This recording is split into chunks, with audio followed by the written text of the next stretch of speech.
Beautiful. Oh, right. I always forget to mute myself. There we go.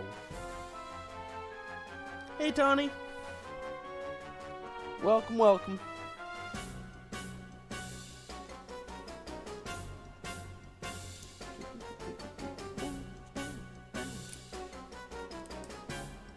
Bear with me one moment.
Sorry, I noticed my,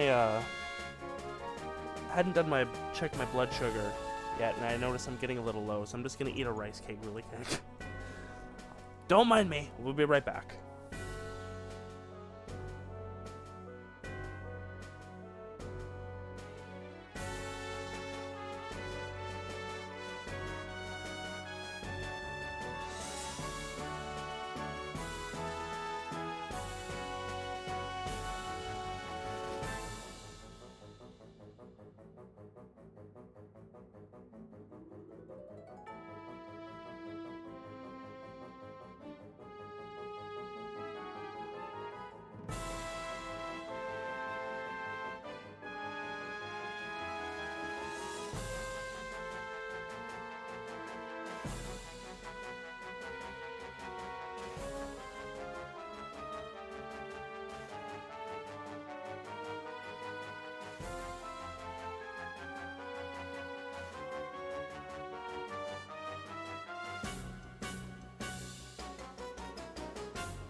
Hey, Ruffer. Welcome, welcome. Sorry for the delayed response.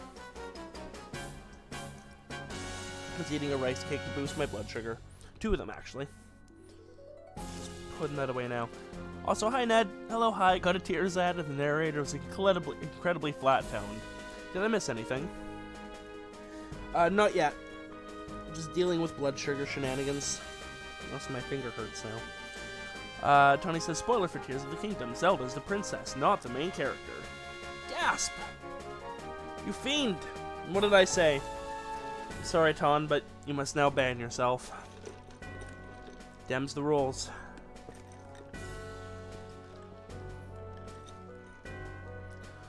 Okay. Got a lot to cover today. Let's not waste any more time. Wow, everyone's really wounded. Look at Reddick guy. He's almost dying. Instead of administering medical attention, let's go read a bunch of books.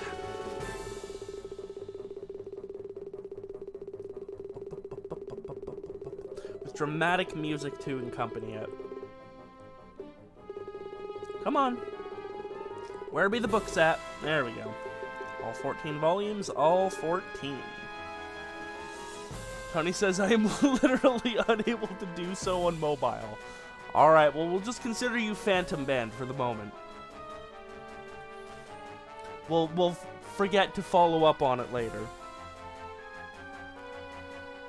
Alright.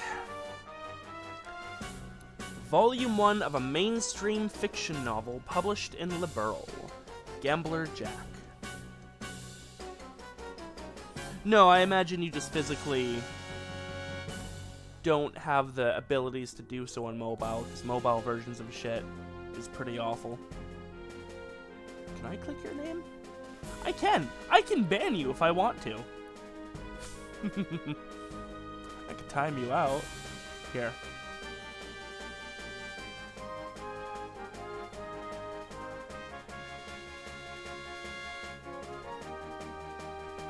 Oh shit, it deleted his messages. What the fuck? I think I timed you for 1 second. I didn't expect it to delete all your messages, though. Hi, Freya. Alright. That was your punishment for that spoiler. It's like in that SpongeBob episode where they stole the balloon. Cops put him in jail for like 5 seconds.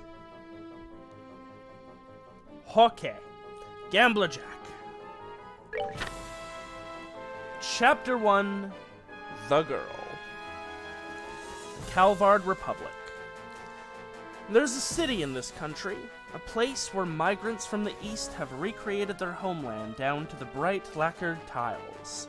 Nicknamed the Eastern Quarter, it's a vibrant place, bustling and hot. Orbital buses trundle down the main street lined with stands of fragrant Eastern cooking as the welcoming cries of sellers rise and fall over a crowd of travelers from every nation. The place where the cultures of East and West meet. Yes, it was a place that wore that mantle well. On the north outskirts of that town was a little rundown bar. Doubtless, it'd been fashionable once, but now the plaster was crumbling, and what doors were left barely fit their pitted frames. Of course, such a seedy place attracted a clientele to match. To the lawless and violent, it was home. Oh no, it's a wretched hive of scum and villainy, except only in small pockets. Looks like my win again, said a low voice that echoed through the grimy room. The voice belonged to Jack. He was of medium size and in his early 30s. Oh, cat, don't mess with phone, please. Cat has decided that attention must be divided, so I shall do my best. Men his prime. The frayed shirt he wore had seen better days, but the accessories adorning his body were of obvious worth.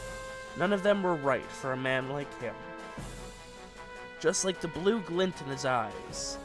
Compared to the dirty, poor, and desperate thugs around him, he looked out of place.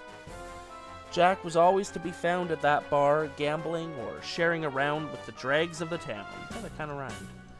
Sometimes fighting, sometimes drinking. He passed his days in idle recreation.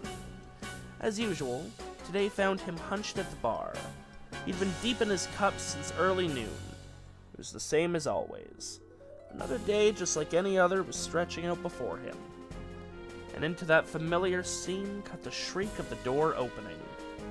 A new customer stepped into that same old bar.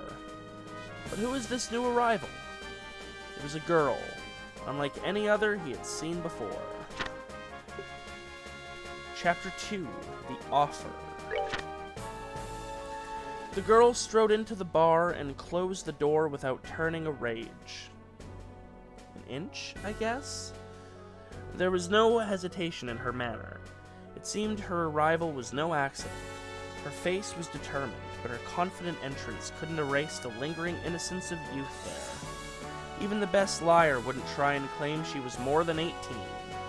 Dark brown eyes and hair suggested she was Eastern, but her nose and features made it hard to be sure.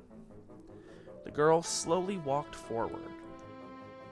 With each step, her cute little knees peeked out from under the trim cut of her skirt. Interesting description. Her outfit was a design without any sense of decoration. It seemed her taste lay more along the lines of utility than style. Mainly because of that, the Eastern symbol necklace on her chest couldn't help but look equally unremarkable. The lack of volume in that area probably had something to do with that as well.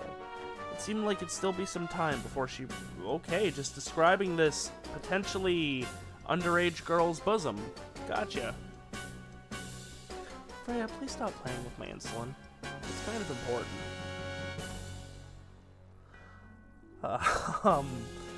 Okay. An appearance bearing the signs of East and West, both, and simple, unembellished clothes. The girl might have been the spirit of the Eastern Quarter made flesh. She caught the eye of one of the punks hanging about almost instantly. "Hey, little girlie," he slurred. "Wanna have some fun with me?" As he spoke, he grabbed the girl's wrist with one greasy hand. Oh, she's gonna, absolutely demolish him. Happened in an instant. Her arm flew up, dislodging the punk's grip. Now freed, her hand disappeared deep into her skirt, and then slid out with a mass of gleaming black iron. She pressed it to the space between his eyes. He stared at the object for a moment before collapsing to his knees in fear. It was a Normal gun of cunning make, a high-caliber Verne Company model. If she'd shot that firearm, the punk would have lost his head instead of his bladder. It was not your average self-defense weapon. "It's the latest model," she purred. "Want to see what it can do?" She was cool and calm. The barrel of the gun didn't waver a bit. She fired, her aim would be perfect. Overwhelmed by the girl, gun, or both, the punk couldn't move a muscle. Everyone else in the bar remained frozen as well. All eyes were on the girl. "Hey, miss. Hate to ask. Could you let him off with that?" Maybe the speaker couldn't stand it anymore, or maybe it was disturbing his drink, but the husky, sensual voice broke through the silence. It was Jack. Still planted firmly in his chair, breath smelling of liquor, he continued. "I'm sure he's very sorry, and he's learned his lesson." He shot the punk a meaningful look. As if to answer to it, the punk started nodding his head vigorously. "I've come here to gamble," the girl said suddenly. She slowly lowered the gun in her left hand. Her expression remained cool and detached. "Sounds good. Come on over here. Give me everything you got." Jack's words had an immediate impact, not on the girl, but on the gathered goons and hoods. They all shared a glance, each and every one of them, with the dirtiest grin you could imagine. Chapter 3. Oh my god. It's high noon! Jack and the girl moved over to a table in the back.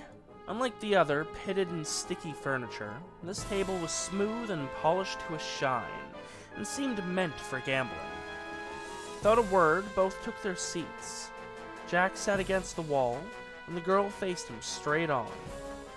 The other patrons were captivated, helplessly fascinated by the match. They snuck glances at the pair, ears straining to listen in.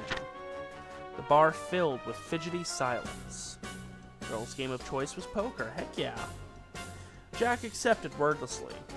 After a brief exchange to confirm the terms of the challenge, they settled on bets. It was to be 100 mira a hand, not even enough to buy a beer, but Jack considered that fair for a match against a kid and said as much. The dealer was the small fry punk from before.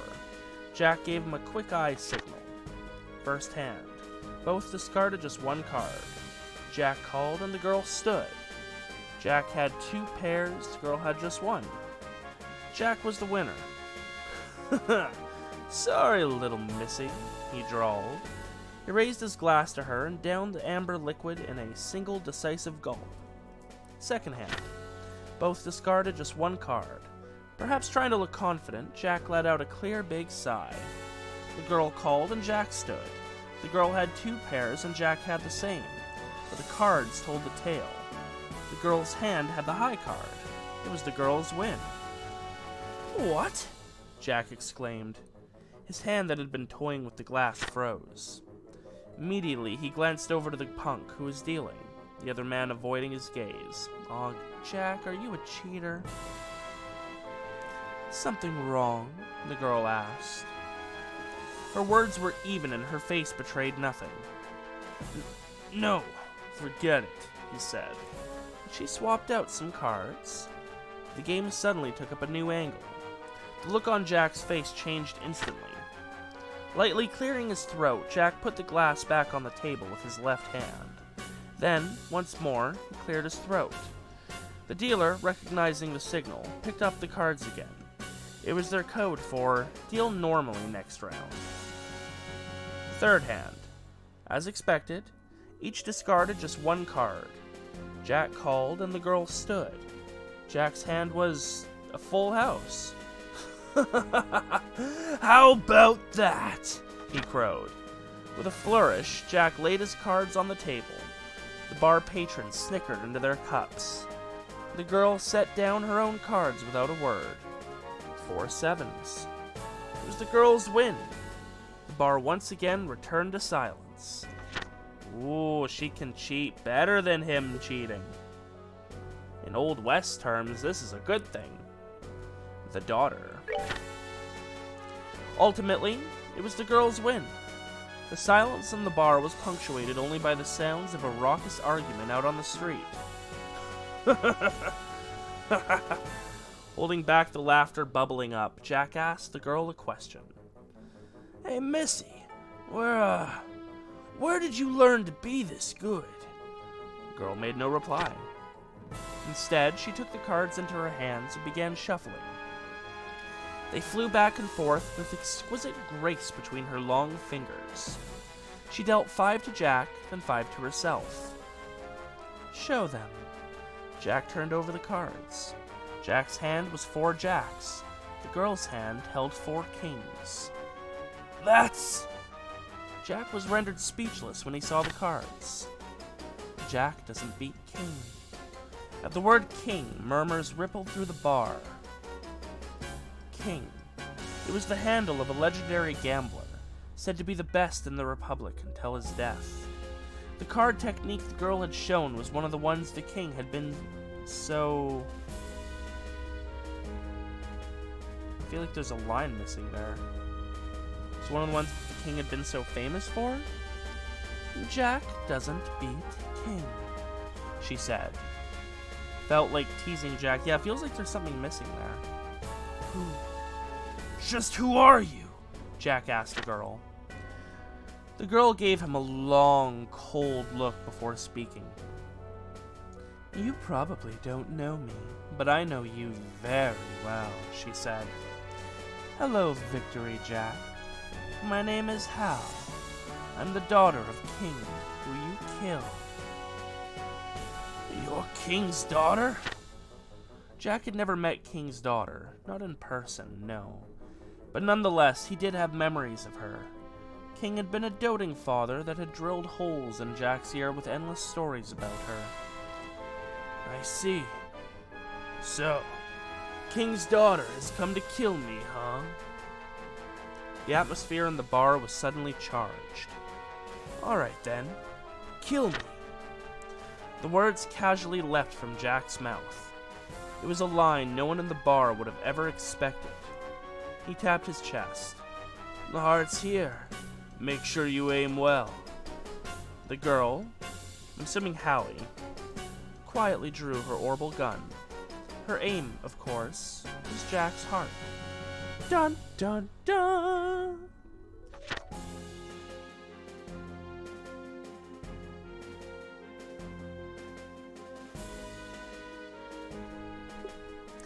Chapter 5, The Invitation. Hallie's fingers sought out the trigger of her gun. There wasn't a man in this bar who could find the courage to stop her. The punks and hoods just cowered, whispering from their seats. "Shut up, all ya!" Jack shouted over the buzz. The chatter in the bar stilled. Grinding his back teeth, Jack looked straight into the girl's eyes. "That's right. My goal is revenge," she said. "But it won't mean anything like this." Hallie lowered her gun. As Jack watched the barrel of the weapon slide away from his chest, confusion creased his face. Hallie continued talking. "Over these last 3 years, I've spent blood, sweat, and tears to learn to be as good as I am." With that, the girl threw a card into Jack's face. It was some kind of invitation. "I have a stage that's better suited to settling this already. We'll finish our match there, at that place. It'll be one of the poker matches that you love so dearly. The misery and bitterness my father tasted. I'll make sure you eat your full share of that dish." With that threat lingering in the air, Hallie disappeared from the bar. Unable to grasp the meaning in the girl's words, Jack just sat there for a while. Finally, he picked up the card that had fallen to the floor and read the text printed on it. "Tomorrow night at 10, come to the harbor." Harbor, huh? It can't be. A sense of foreboding ran through the back of Jack's mind. As he was about to crush the card in his hand, a small signature on the back caught his eye. Enrique. The penmanship was familiar. It was also the name of a man Jack knew. Oh man. Jack's sense of foreboding would prove right. They tend to. The King. Hail to the King, baby. On the night after the day Hallie visited, Jack headed to the harbor as the card instructed. In a rare show of sobriety, he hadn't had a drop of booze. He realized at some point that he was being followed. On top of that, he knew it'd be someone acting on behalf of that man, Enrique. "Don't worry," he yelled as he stopped and turned. "I ain't gonna run or hide from this." No one answered. What a boring fella. Turning back around, Jack continued on. That night was a dark one. No moonlight or stars pierced the cloud-shrouded sky. Jack only had the road lamps to go by as he walked alone through the empty streets. The grand match between him and King. As he walked, memories of it flooded back. His legendary skills had earned him a nickname to match, King. He had been Jack's teacher and his greatest rival. 7 years ago, Jack and King had played the game of their lives. It was Jack who found himself the winner. Their game was used by the privileged in the underworld of the Republic to decide the outcome of a struggle for power. King, forced to take responsibility for losing, was killed. Though indirect, it could not be denied that Jack's win had been King's ultimate loss. Interesting, the fate of a kingdom on a poker match, I guess? I can respect it. Around an hour after leaving the bar, he reached the harbor. The smell of refuse and brine wafted in on a warm breeze. An enormous boat was floating on the dark night sea just ahead, waves lapping quietly at its side. Its hull was painted a solid black, making it almost impossible to see. It was the boat Jack and King had been on 7 years before. As Jack approached the gangway, he was met by a small silhouette from the shadows. Hallie. "Welcome, Victory Jack," she said. "I really didn't think you would come all the way out here on your own 2 feet. Have to admit, you've got courage." Normally, Jack might have had a joke or a comeback, but tonight alone, he was a different man. Glancing at Hallie, he boarded the ship without a word. The light from the portals shone blue, glinting off his eyes as he passed. The sound of the steam whistle was swallowed by the lonely darkness, and slowly the ship slipped free from the harbor and out to sea. The Banquet of Darkness. This is the halfway point. After this. The ship was utterly silent as it cut through the velvety darkness of the night. In contrast to the stillness and inky black of the outside, one layer down the ship's interior was filled with light and sound.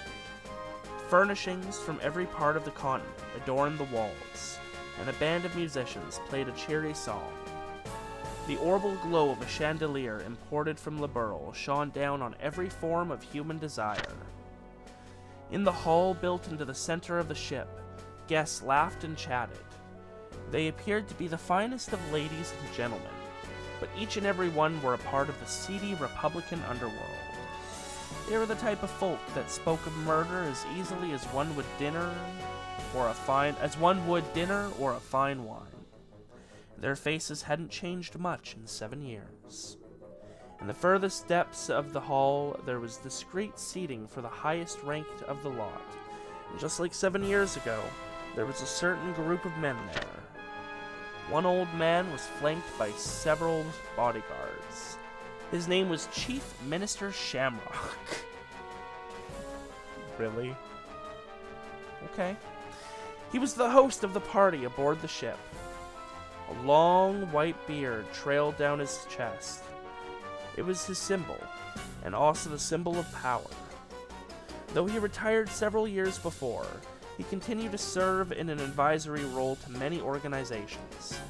Retirement had done nothing to slow his influence on the nation. He was a man well worthy of being called the monster of the underworld. Chief Minister Shamrock held this party once every year as a place for the powerful to meet and share useful information. Of course, there were many in the group who could hardly be called friendly in their attitude. 2 of these such men were Enrique and Juan. Enrique, 7 years ago, and at this time maybe, was the man who twice now built this plan for a gambling match. Originally, he had been an arms dealer, but 10 years before, when he started dealing with the Eastern Quarter, he had expanded his business to smuggling drugs and became a villain on the rise, the best of the new class. Conversely, one was a villain whose roots ran deep in this region, back to even before the Eastern Quarter. Possibly Juan? He was the kind of man who ruled from the top, commanding gangs of thugs, punks, and the like.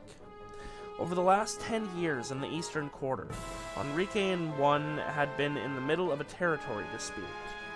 It was a fight of new versus old.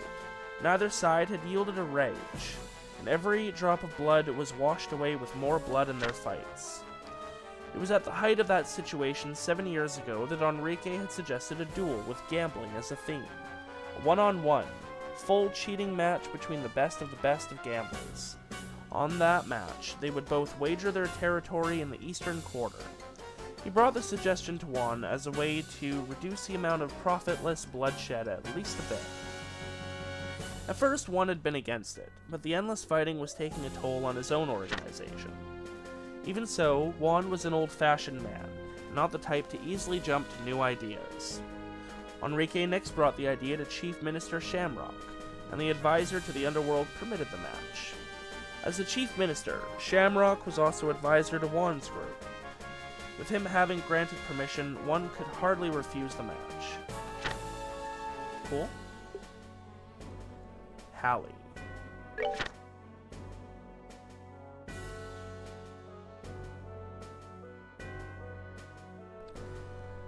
The clock chimed the 11th hour. The match between Jack and Hallie was to start at midnight exactly. She waited the interim in Enrique's room. Your father became ill and died 7 years ago. That's what the girl had heard from her mother, but 3 years ago she learned her father had died in a match. Hallie didn't have many memories of her father. She'd spent her childhood with her mother. That was exactly why, though, that each and every one was engraved into her heart as irreplaceable treasures. Each and every year, I assume? Oh, each and every memory. Yes, okay. The things she remembered best were the sights of in the gambling dens. She didn't often get to go along, but to her, the way her father could silence even the most finely dressed gentleman with his near-magical card handling was something she admired with all her heart. The last memory Hallie had was of him taking her hand while she was in bed, telling her not to worry. Maybe that memory was what kept her from believing what her mother said about how her father died. After all, how could the strong, healthy man from that memory drop dead of illness so suddenly? One fateful moment, out shopping for her mother, she found herself heading on a whim to one of the gambling dens in the back street. There, overhearing some chatter from a few thugs, she came to understand the truth of her father's death. After all, to the types who frequent gambling dens, the match from 7 years ago before was too famous not to talk about. Hallie learned the truth. She found herself consumed by one single emotion, the desire for revenge on Jack. Swearing she would become as good as her father, Hallie began frequenting the gambling dens and playing with that one burning wish guiding her hands. It was Enrique who, hearing rumors, spoke to Hallie first. 7 years before, betting on Jack, he had claimed victory on his conflict with Juan. And now he saw a chance to do the same again by setting King's daughter against Jack. And so, he brought the idea of recreating the match to her. To Hallie, it was the perfect means to an end. Cutting off connection with her mother, she joined Enrique's group. Being blessed with talent to begin with, and having abandoned all else to focus on improving, she reached King's level in barely 3 years. Hallie's eyes were distant as she waited quietly for the match. Perhaps those 3 years were running through them. Still seated, she bowed her head and let out a big, long sigh. No need to let the weight of this drag you down, you know, Enrique said softly to her. Don't worry, she replied. Now that I'm here, my heart is as light as a feather. Her face betrayed the lie in her words as a flicker of sorrow creased her features. But it was only for a moment. In the next, she was back to the same poker face. Right now, the only thing on my mind is seeing Jack lose. Hearing Hallie's words, Enrique's lips twisted up. Perhaps it was confidence in his victory that warped his face.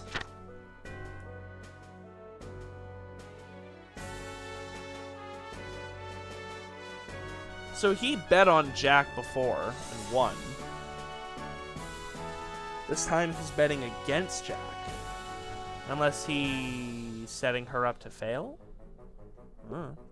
Chapter 9, Nostalgia. While Hallie sat and contemplated her past, Jack was hunched at the bar counter in the main hall. It was a spot with a full view of the setting for the match to come. He stared at the stage, never once even touching the drink he'd ordered. The same seats, the same colors. The more he looked at it, the more it felt as if the events of 7 years ago had happened only yesterday. A voice started Jack from his reverie. How about a drink on me, then? Without turning, he wordlessly shook his head. Jack didn't need to look through 7-year-old memories to know the voice all too well. It was Juan. 7 years ago, Juan had bet on King's victory and lost. The one who had punished King with death was, without a doubt, this man. Jack, your skills took down even King. I'm looking forward to seeing them again.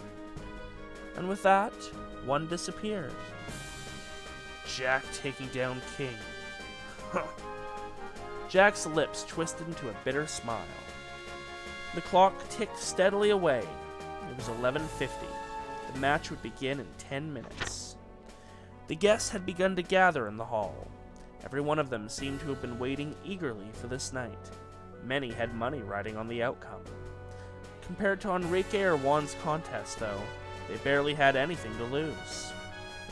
Hallie followed Enrique out into the hall. Taking her seat immediately, she sat quietly, eyes straight ahead. If she was bothered by the crowd or the enormity of the event, she gave no sign. After watching Hallie take her place, Jack slowly rose from his spot at the bar. Unlike Hallie, Jack had a bit of a name, and as he stepped forward, the crowd called out.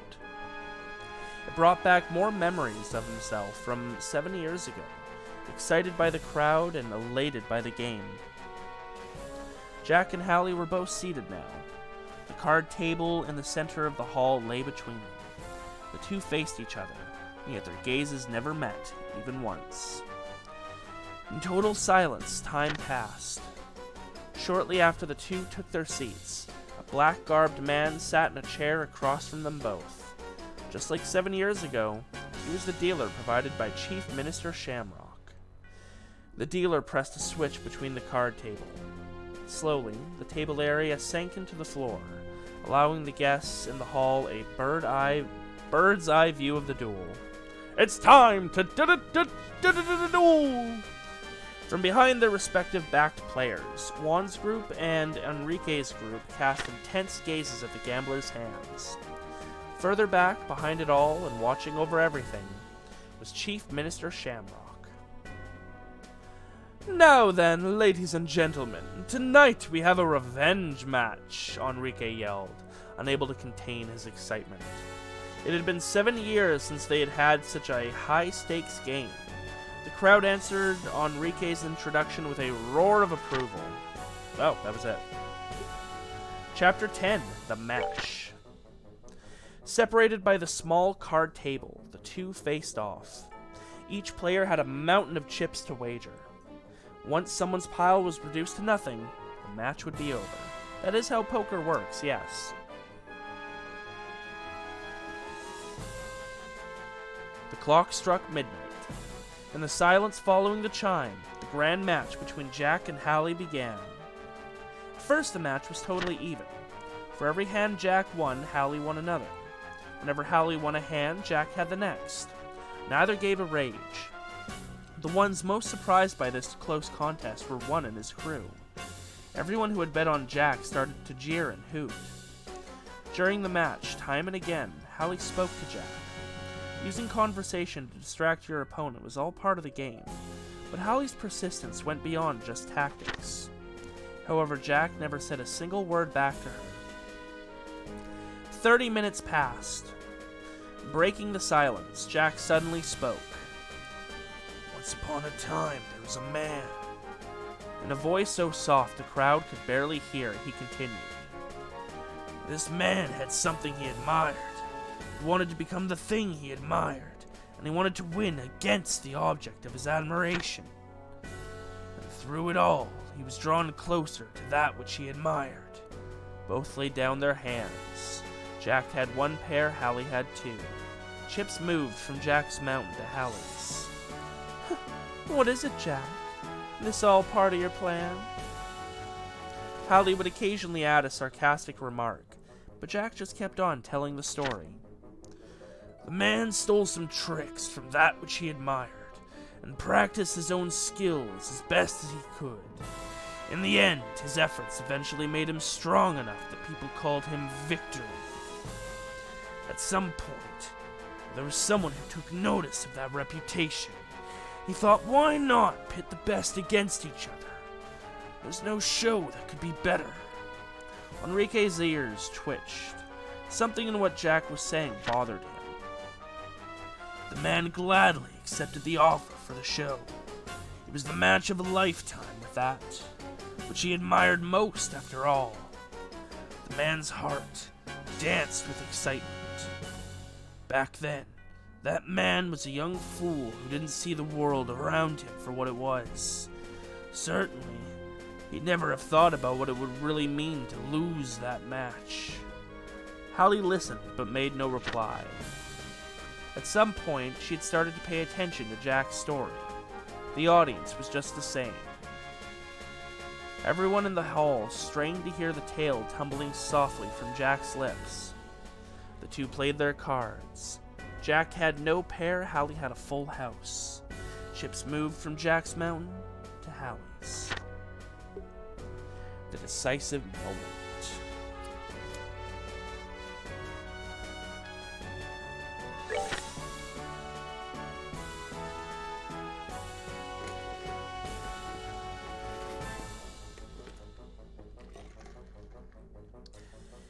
Jack, Hallie chided, you're so busy talking, you're forgetting to play the game. Enough. I'll settle things here, now. Hallie's words reignited the crowd. The silent hall burst into excited chatter as she pushed forward every last chip in her pile. Perhaps she was just that confident, but Hallie already had a significant lead on Jack. Couldn't possibly accept the bet.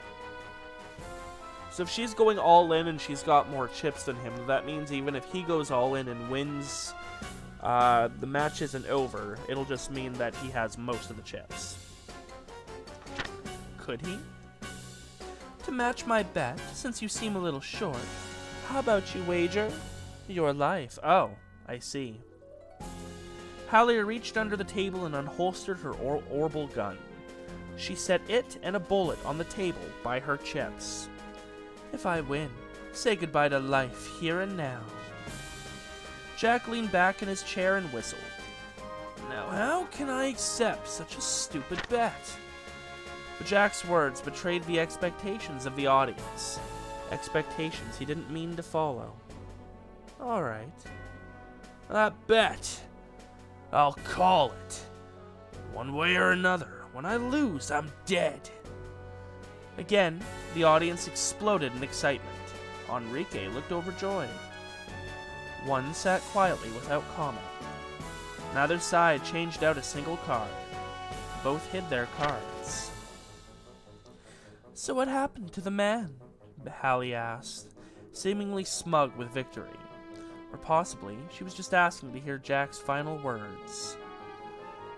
The man never won against the one that he admired. Silence followed in the wake of his words. In that one moment, Hallie's unfailing mask shattered to pieces. Her true expression, shown at last, was full of rage that even Enrique had never seen. What are you saying? You won, didn't you? Here in this very hall! Tears flooded Hallie's eyes. And in doing so, you made a fool of my papa! Jack leaned forward, his eyes locked on hers. No! Your father never lost, not to me. He never felt even a second of misery or frustration. Your father, King, to protect what mattered to him, he chose to lose the match himself. King's pride has never been touched. Enrique panicked when he heard this. He sent his thugs forward to silence Jack. But with a snap of his fingers, Juan sent his own men to stop Enrique from interfering and asked Jack to explain his words. The crowd was in an uproar. At a sign from Chief Minister Shamrock, the dealer flipped both players' cards. Jack had 4 kings. Hallie, 4 jacks. I like that reversal. It was a total upset victory for Jack. The crowd's calls died down until silence was once again absolute in the hall. See? Jack muttered. Jack can't beat King. So wait, what? The truth. The charged battle had closed with Jack's dramatic upset of a victory. Putting aside Jack's words for the moment, Juan took a moment to appreciate the relief he felt from Jack's win. Conversely, Enrique sat stunned, head in his hands. Hallie stared blankly at the cards. Her eyes went wide, disbelieving. No way! How did you? 4 kings! That should be my hand! Hearing this, Enrique began to object violently. Jack had cheated, he insisted. The match was a wash. No, that Jack had lost for breaking the rules. Isn't this a cheating is allowed match? The last one certainly was. Give it up, Don Enrique.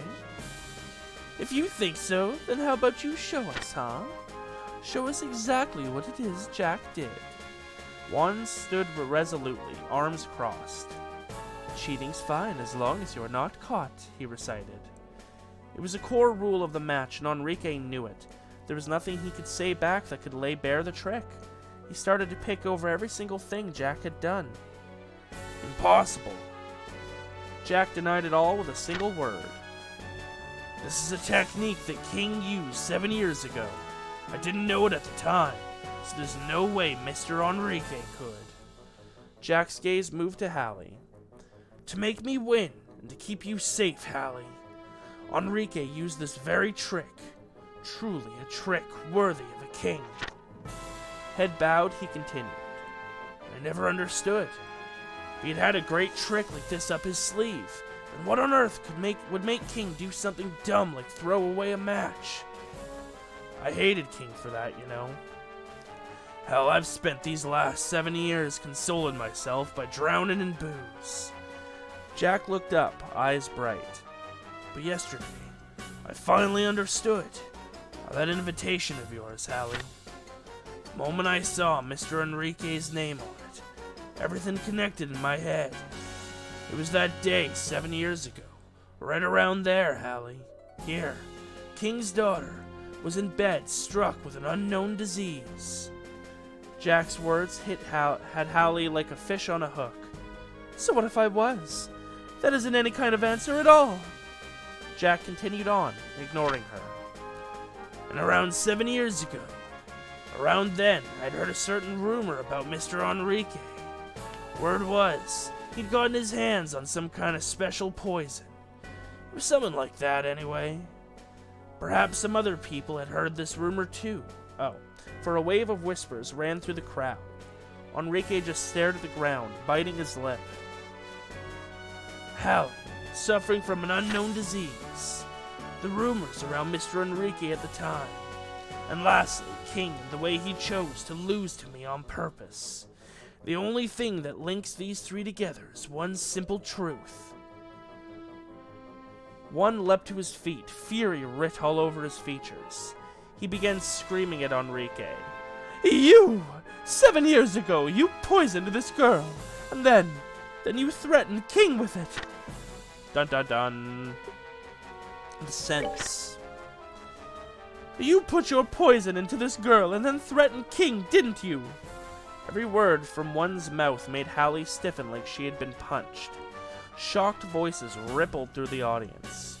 Before one's demands, Enrique desperately tried to put a defense together. He also tried to conceal his shaking, but the certainty of his guilt was too obvious. Under the suspicious eyes of his fellow criminals, the way he tried to make excuses was somehow ironic. Everyone began to believe what Jack was saying. Of course, there was no proof anywhere that Enrique had poisoned Hallie 7 years ago, but Enrique's claims didn't make any sense to them. Conversely, Jack's made far too much. In the underworld, betrayal was a constant companion. Perhaps that's precisely why, though, in this world, sense, rational and logicality in events, was so important. As long as you played by that rule, proof didn't mean a thing. It was clear that Enrique would be punished somehow. As this fact finally dawned on him, he ceased his protestations. Hallie merely stood, utterly still. She was rocked by so much emotion of so many kinds that it rooted her to the floor. My father never lost, she whispered. The truth was a comforting balm into her heart, but at the same time filled her with a deep sense of loss. Her father had chosen death himself. The very thought of it was far too big and far too sad. The flames of revenge that had fueled her actions suddenly and utterly went out, and as her once burning drive died, soon all that remained was thin smoke and cold white ash where her anger had been. That means that for me, Papa. The feelings that began to well up turned to words, and as they parted from her, something snapped. Falling to the floor, Hallie curled up in a ball and began to cry like a child. Glancing at Hallie from the corner of his eye, one put a hand on Jack's shoulder and patted him in a congratulatory way. Tonight's been better than I could have possibly imagined. I'll do anything you ask if it's in my power, he whispered to Jack. Then give me Hallie, Jack said without a moment's hesitation. Juan was hard-pressed to answer. No matter how pitiable he found Hallie, she was still a pawn of Enrique's. Even if there were to be punishments meted out for the events of 7 years ago, her freedom was very much in question. Give Jack what he wants. I don't know who's speaking. Will it really be such a problem? The voice from behind both of them froze every single person in the hall. All eyes turned to a single point. The one who drew their gaze was the bearded consultant to the underworld, Chief Minister Shamrock. Giving you the girl isn't a problem, right, Enrique? Enrique nodded weakly. At last, the ship was filled with cheers and celebration. To each their own wish.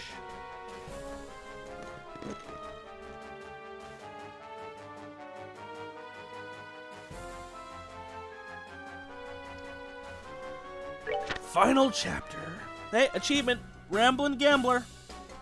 Which we would not have gotten if we hadn't gotten the Blackjack and Four of a Kind. Aw, man, that Four of a Kind took bloody forever. Jack and Hallie returned to the harbor at dawn. As if it had been an illusion all along, the enormous ship disappeared into the morning fog. What will you do with me, then? Nothing. You're free, Jack said. I doubt anyone will ever try to use your life in any deals ever again. Do whatever you wish. Hallie was quiet a moment, then said, Hey, Jack. Why did you do all this for me? There was a glint of white teeth as Jack smiled slightly. King put his life on the line to keep you safe. At the same time, King also saved my life as well. My life was given to me by King. Don't you think it's only natural I'd use a life like that to make King's wish come true? Papa's wish? Jack's smile disappeared. I'm sure King regretted it 7 years ago. Regretted that he'd ever set foot into such a world of darkness. And that he'd ever put you, his daughter, in such danger. You at least should have never gotten wrapped up in this world. I'm sure that was King's wish. Hallie didn't know what to say. Jack continued. If you get it, don't you ever come back to this world. And with that, Jack strode away and left Hallie standing there by the sea. The Calvard Republic. There's a city in this country, a place where migrants from the east dreaming of their homeland have recreated their old towns right down to the bright lacquered tiles. On the north outskirts of that town was a little rundown bar. Over a week had passed since that fateful game. Jack could still be found there, in that same old dingy bar. As always, he was at his liquor, starting from noon. He had settled things with his past, but he hadn't changed how he was before at all. No, he was changed. He drank less, and when he drank, he didn't throw it back like a man dying of thirst, but sipped slowly, enjoying it. And that day, once more, the door to the place opened with a sound like a shriek. A new customer stepped into that same old bar, and with that new customer was Hallie. Oh, and that new customer. Jack choked on his whiskey. Hallie? What are you doing in here? This ain't the kind of place you should be in. Ignoring his spluttering, she pulled up a stool and smiled brilliantly at him. Hey, Jack, she said. Let's play a game. A real shocker of a match. But this time, all bets are off. I see. So they became friends. The end. And that was Gambler Jack. With that done, we can go to this guy. Hand over the books. Alright, here you go. It's all yours, sir. Oh, that isn't why I mentioned it. Don't worry about it. It's thanks for the great curry and coffee before. That's very kind of you. I'd be happy to take them. Handed over all of Gambler Jack. You have my thanks. I'll start reading right away to calm myself. Oh, and as a token from my side, allow me to offer you this. Sorry, hold on one sec.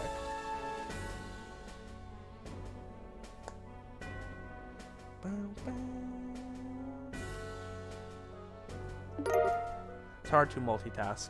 Receive Zemurian ore. This is... When I was still a diplomat, I picked this up in Arteria. Arteria? That's where the headquarters of the Septian Church is, isn't it? Yes, that's right.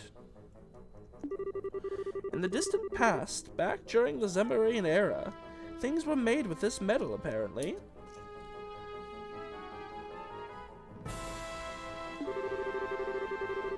The Zemurian era must be incredibly old. Certainly, I've never seen this alloy. I don't know how true it is. Incidentally, apparently the techniques to mold that metal have long been lost. Huh. Thinking about it, that makes it pretty incredible. I believe we traded books with you for a weapon before as well.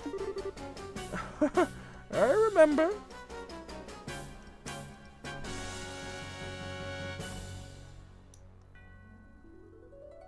There we go. This isn't anything that incredible this time, but perhaps it'll be a good luck charm for you. It's technically the same. Yeah, thanks. Alright, cool. Now, we'll have an opportunity to get this forged or traded at the very least into a weapon. But the guide mentions that if we delay doing that until we get a data crystal from somewhere, we can actually get a second Zemurian ore, but we can only get that if we hold on to the first one. And that'll let us get 2 ultimate weapons. One I assumed for Estelle, and the other I assumed for Joshua. Which is pretty cool. And that reading only really took us about 50-ish minutes, which is not too bad. Now, I need to go refill my drink, so I'll be right back in a moment, and then we will get back into some proper action. I hope you enjoyed this recent episode of Shadow Storytime.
Rejoice, for I bring tidings of good cheer. The good tidings being that I have returned. Much huzzas. Okay. When we ordered the capture card, we got this neat little ice cube maker thing. Ice cube tray with a little attached bucket underneath to store all the ice cubes in. And long story short, I have easy access to ice again, and oh, my life without iced beverages is a sad one. Big sad. Especially during summer. Alright, so we have traded in for the Zemurian ore. I believe we are good to just kind of advance. Head toward Gransel Castle. Yeah. Okay. Let's get back into the action.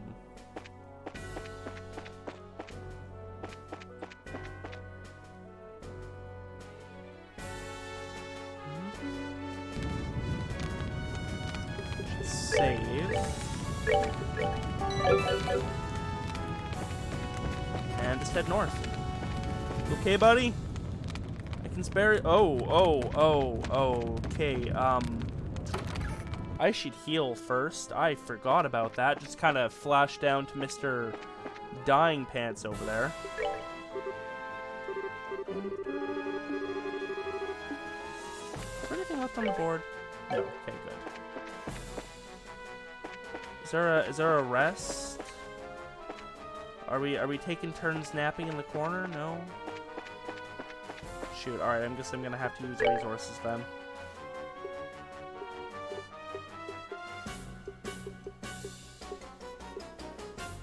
There we go. Spam cure bombs.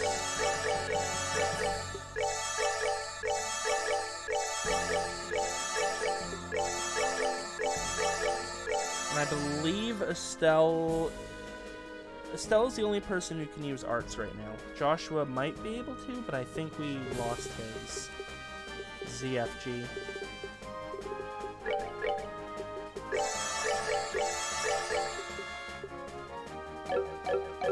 Okay. Now we are good to go.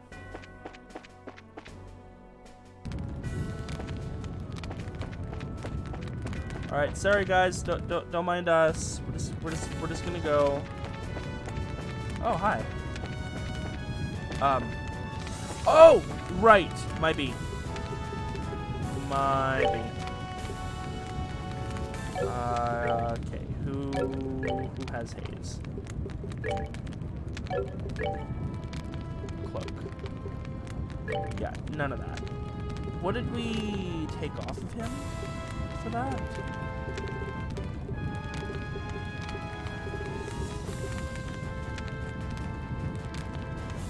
I think haze.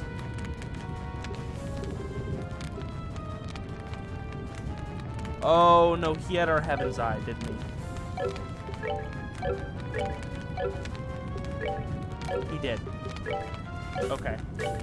Well, Heaven's Eye for you again then, my friend. Okay.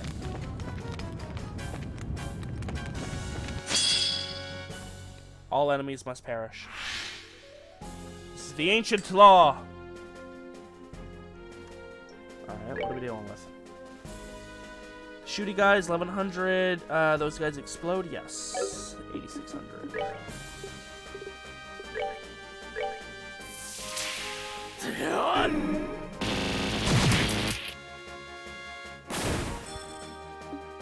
Wipe the little guy out entirely.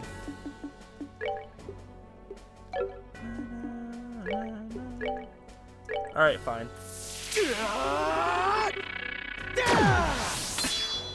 Estelle, if you could heal him, that would be pretty swell. Actually, can you heal him?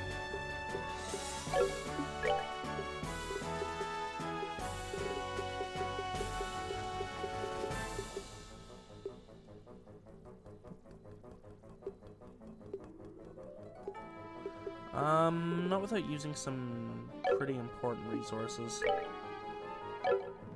That's fine, we'll heal him out of battle.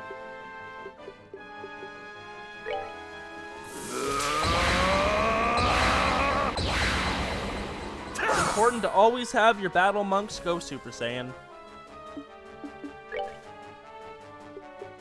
Do you guys have a weakness? No, you don't. Just hit him with Blue Ascension then.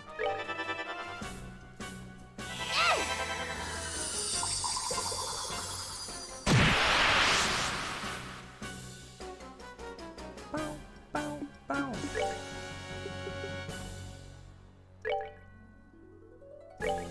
Sure, prevent him going even longer. Because we're mean like that.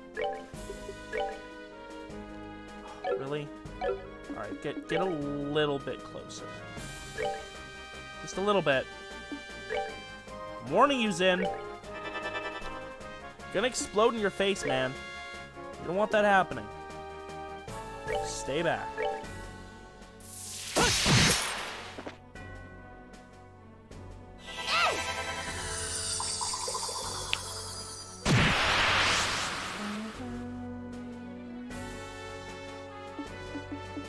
Thunder God kick?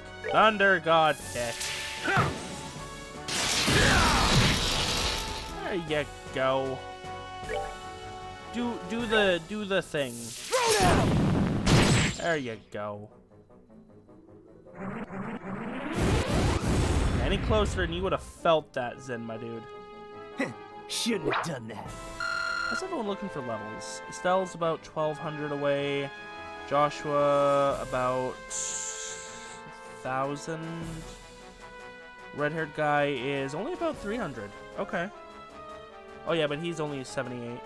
And Zin is 1,400, about 1,300. Also 78 though. The others, okay, we got one more over here. Oh, little one. I am not going to travel to the other parts of the city because I'm going to assume I would be stopped if I go there. And if there's any more enemies over there, they don't exist because they're off in cutscene land. Not done yet. Just wish to establish that right here and now. Cannot go inside the hotel. It's on fire though. I want to help. Ooh, hi, enemy soldiers. How's it going? Honestly, we can probably just melee you to death. We're mostly pretty beat. I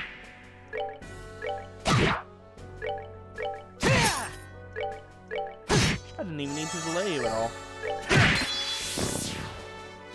They messed with the wrong guy. Nice.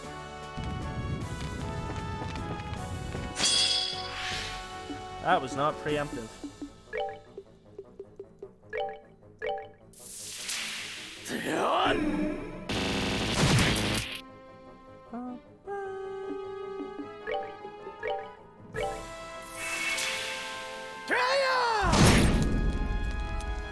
That other one's dead, right? Yeah, okay, good.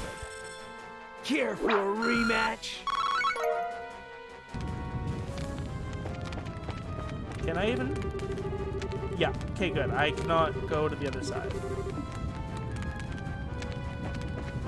I'm assuming the same is with the west.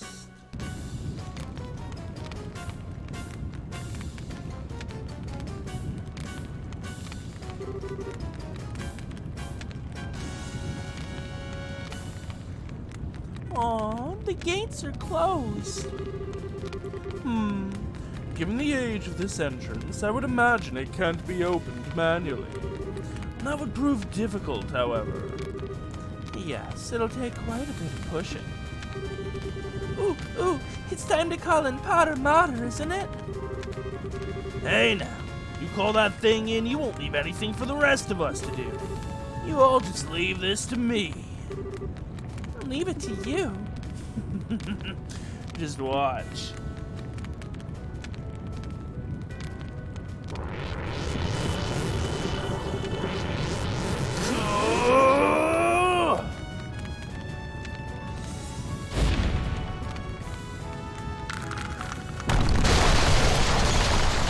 Really? Only one layer, okay. So he has to go layer by layer, but even still, that's pretty impressive. Wow, that was great, Walter. Ah, yes. One of the Taito style's greatest techniques. Impressive as always, my friend. That shit's really only good for street performances. Now, one more to go through, though. I mean, I'm presuming he's got like 10 or so he has to get through. To think they'd breached the castle gates. They won't hold much longer. Claudia, Hilda, hurry and get Alicia to her private chambers. But, Uncle... Doonan, are you... I am a scion of the Valdos Lys family. I will not stand quietly and watch as brigands try to tear our land and authority to pieces. With Julia absent, I shall take command. But... stop wasting time! Their goal is to abduct the queen and her heir. Her heir being you, remember? Uncle, your priority must be the safety of yourself and the queen. This is what it means to be heir, Claudia. Fulfill your duty. Uncle, I understand. Grandmother, Hilda, come. We need to get up to the chambers. Yes, it would be best. Doonan, please be careful. You just watch as I cast these cursed brigands from the walls. I pray for your victory. Philip, you be careful too. Isn't Philip something of a badass? I recall Philip being very physically capable. I will do my best, Mistress Hilda. Good on you, Doonan, for having a pair. I think we talked some sense into him that last time, maybe. I am deeply impressed, your lordship. I have never been happier to serve you than at this moment. There's no need to make such a show out of it, Philip.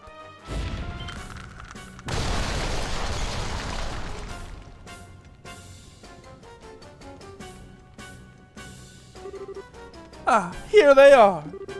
Tawny says the Duke, being like a reasonable human being? Nani? Such ghastly appearances. Rather more like demons than men.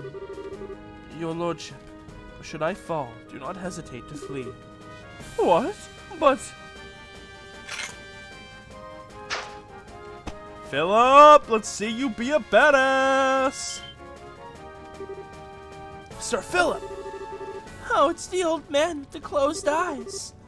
Who the hell is this old lump? I am Philip Runal, butler to His Royal Highness Doonan von Lys, and former captain of the Royal Guard. This blade I once held in days long past. I do not know how far it will carry me, but it shall now cross with yours. Ooh. Ah, ever is this country full of surprises. Let's see how skilled you are then. He's gonna hold on just long enough for us to get there. Okay, yeah, we need to make sure red-haired guy is fully healed.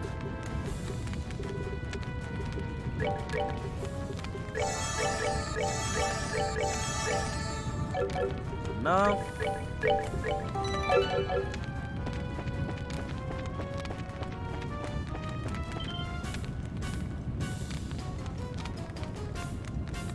Oh, no, it was just 2, okay. What in the... No large impact points. I think this was broken with someone's hand. This looks like Walter's handiwork. Yes, the Shattering Fist. Ay Dios. He really is freakishly strong. Wait, what are we standing around being impressed for? We need to catch up to. Estelle, watch out. Oh, hi. Oh, come on! Why here? Take him down!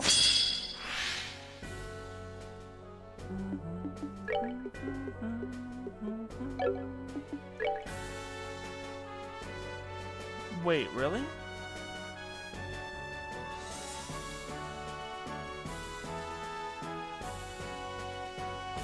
they're behind us. I didn't even see those. I'm like, where the hell are the Vogels? Shit, okay. And then 1600 or 16,000 HP. Could really use a Black Fang right now, not gonna lie.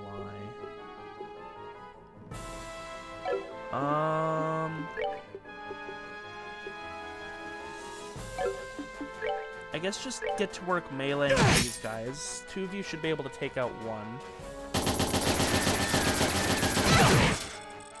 Here, we will use Zins here, though. Oh, I missed the Sepithop. Dang it. You know what? Fine. Take out the little guys. Waste red-haired guy's turn. Why not?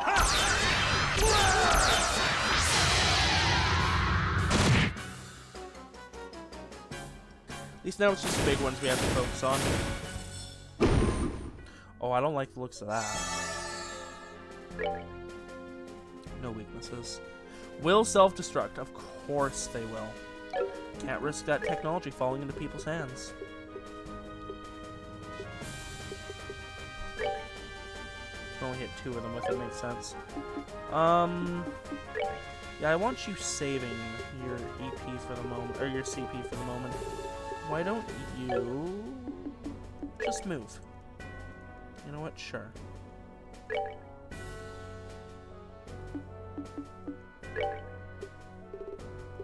Comet? No. Heartbreak. Please cease and desist your activities. You failed to cease and desist your activities. Not happy about that, not gonna lie.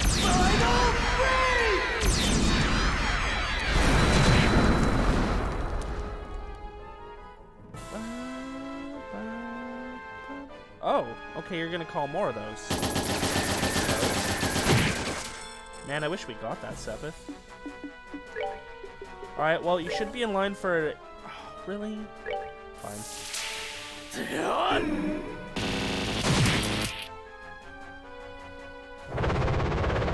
Great cannon. Ow. Hey, Estelle, we could use a heal if you wouldn't mind. Hey, Estelle, we could use a heal if you wouldn't mind.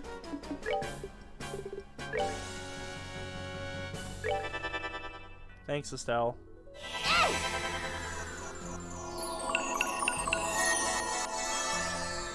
We've got a strength up coming up. I'll let Estelle build up to 200 CP, and then we'll do, what is it, Wheel of Time? Yeah, Wheel of Time.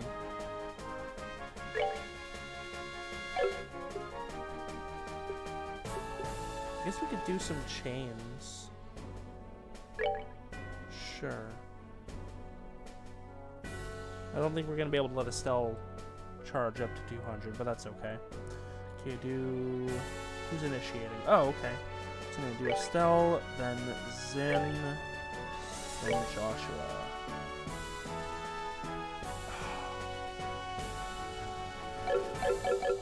They're too far away from where he currently is. That's fine.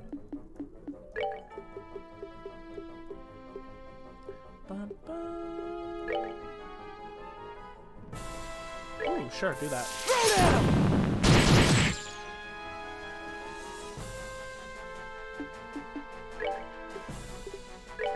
You should definitely...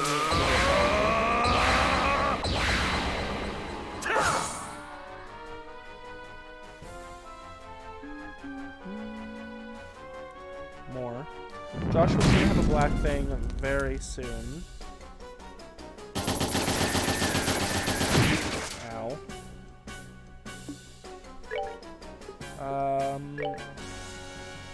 Maybe keep up the... Oh, I see. Alright, well, just get yourself then.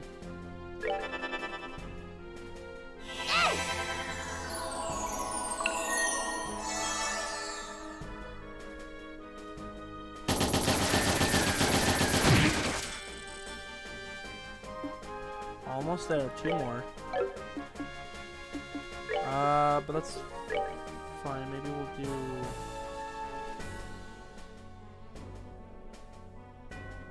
this instead. Ooh, that's not ideal.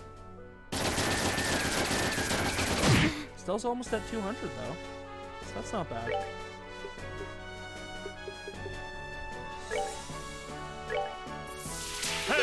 Over here! What? You yella? Machines are, in fact, resist? Well, that's just rude. Went to all that trouble.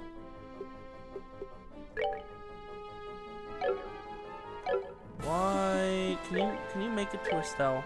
You can. Good. Go give her some healing.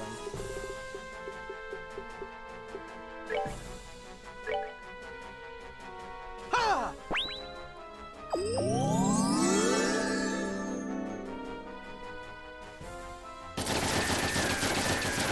That was perhaps wise.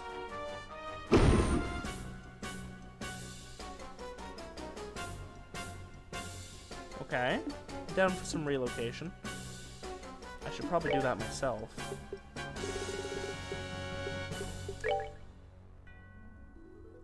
Probably good to get a clock down on them instead of just going for the blaze, but we're still within danger range. I guess we'll use Estelle's Wheel of Time on that Sepith up there.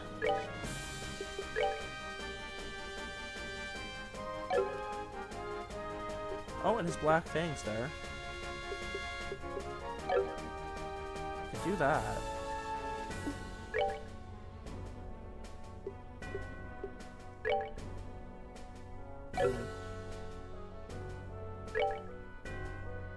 Just go give red-haired guys some healing. And you can do the same for Estelle, and then they'll eat that attack together, and it'll be om nom nom delicious.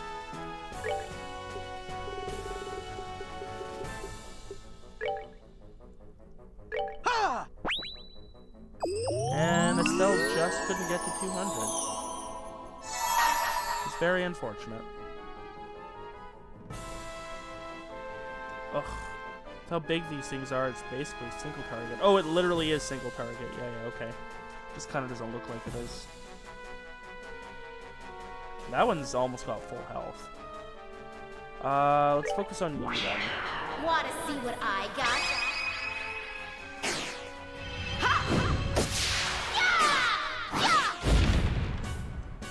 Too slow. Head for Wheel of Time.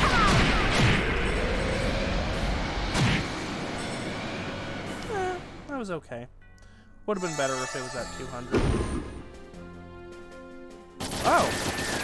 That one's charging. What up you? Well, that's not great. Damn it! That is similarly not great. I think red-haired guy's going to go down here. Yep. You'll pay for this.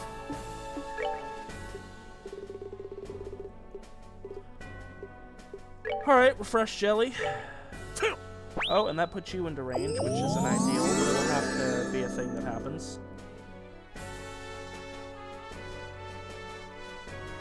That one's just content to move around, and I'm content to let it be content. You know what I'm saying? Ooh, yes please.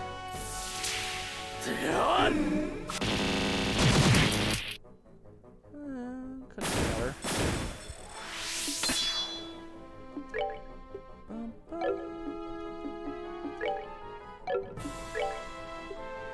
Alright, maybe get out of dodge.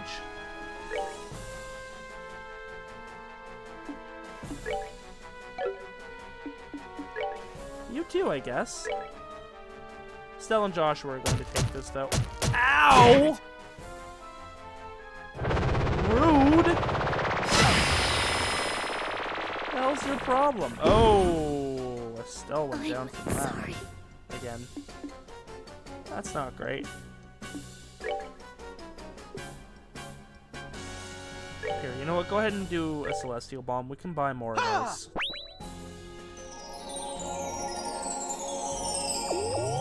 You can still have Joshua use that Strength up coming up. A crit would be better, but you take what you can get. Are you still buffed? You are.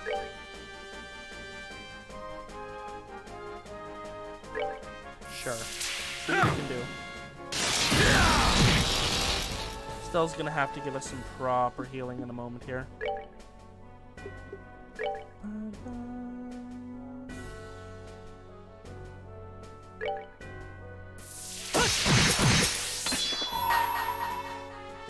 What?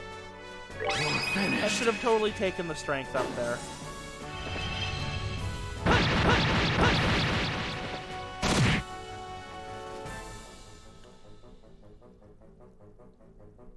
That could have ended very poorly for us. Alright, we're going to have Estelle do the heal.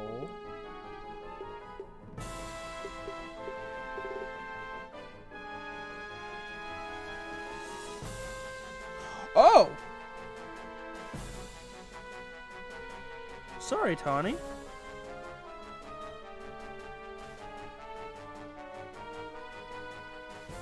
How about now?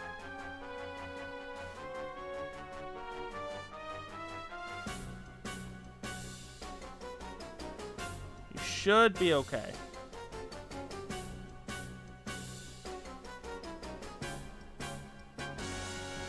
Yeah, there we go. Okay, good.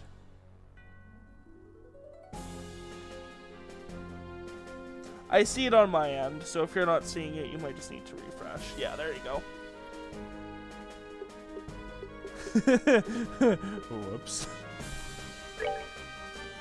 Sure, for that defense up buff. Give it to Joshua. Ha!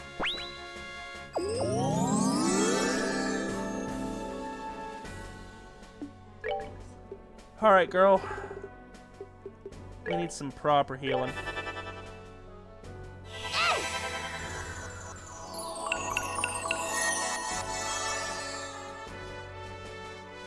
Now let's see what damage we can do.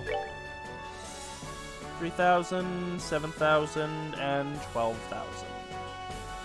We're definitely the closest. It does explode, we need to remember that, but at this point, the way this battle's going, I think we just kind of have to accept that we're going to eat an explosion to the face. We're going to have to be okay with that. Several explosions, most likely.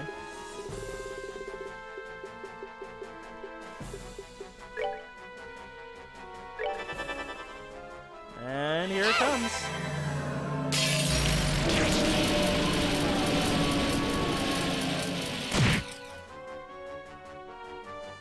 Oh, that wasn't a death on that one. Okay. This will be, though. 81 health. Just strike it and take the explosion. Full energy fuse. Oh, that wasn't even that bad. Damn. Okay. Had me all afeared for nothing.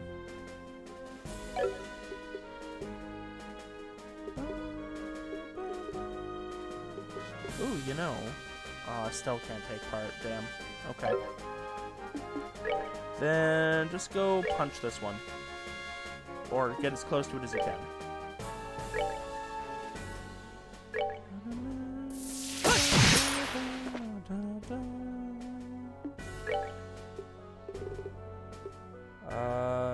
Heal.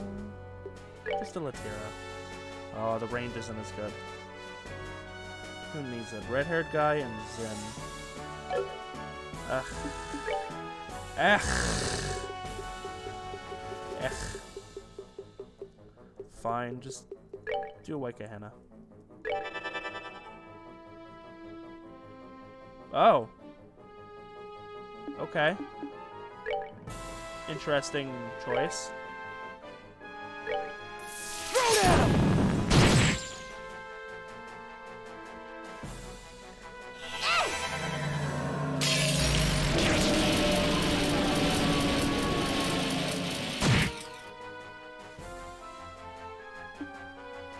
You know what to do, man.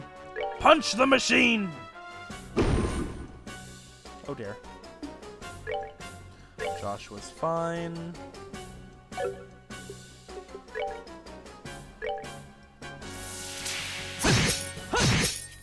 Yeah.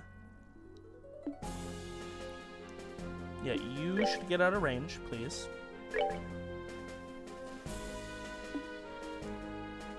Yeah, you're within range. Go punch this guy. There you go. And follow suit. Launch your brake cannon at nothing.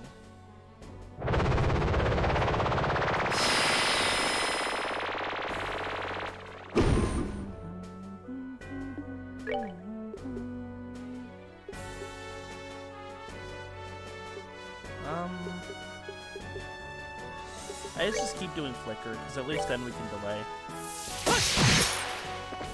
And Estelle, you can have the final hit on this one. Just like with the other one, we will send it to Gehenna.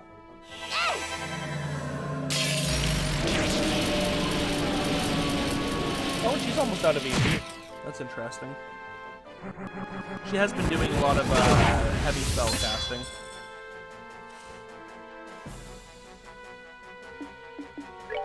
Can you... yes, do that. Eat this!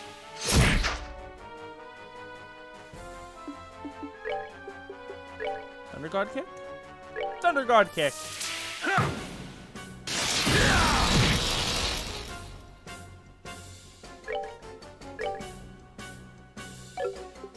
You hit both of them? You can. Do so.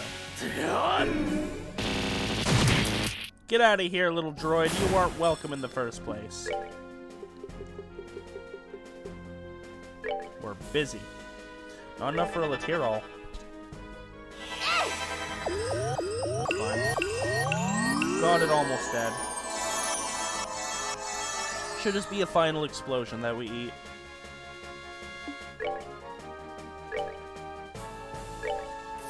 Eat this!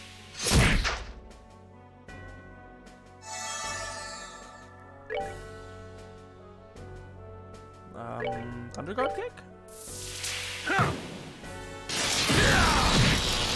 Yay! Blue Ascension.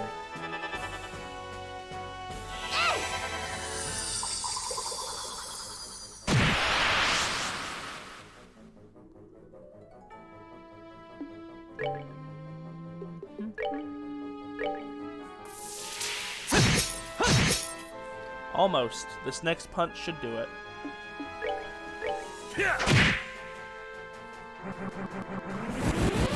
Those two have the most health, so that worked out well. Savor the victory. We earned it. Level for red-haired guy. No one else, I think. Almost for Zim. About 700 more for red-haired guy. The other two are still pretty far away.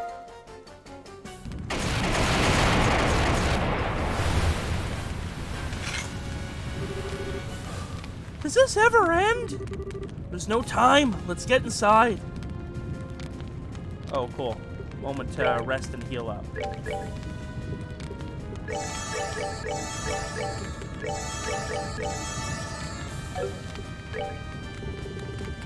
Recharge.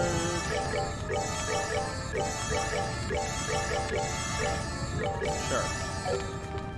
Okay, save and let's go.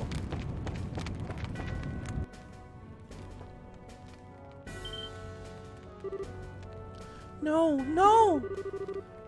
Not even the Royal Guard can stop him, huh? Miss Estelle. Philip, I'm assuming. Yep. Philip! And even Dunan! Did you try to stop them? To my shame, I could not. I suppose age has caught up to me. I could not hold them for long. Is the Duke... He's fine. I believe he was just knocked down. That is a relief. Her Majesty has retreated to the royal chambers. Please hurry. Philip! He's just unconscious. Let's hurry. Chloe is in danger. Right. And also the Queen, but definitely Chloe first.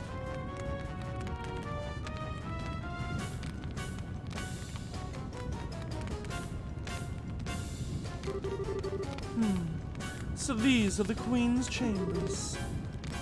Our destination, then. This sucks. The only one who didn't just fall over was the old-timer. Yes, he was quite an expert. He was still silly, though. There was no way he could beat all of us. Stupid old man. Come now, don't say that. He proved his worth through his loyalty. Few men can claim as much. And I must admit, Duke Dunan was a little different than rumor led me to believe. True. He did not seem like the absolute debauchee from the reports, debauchee.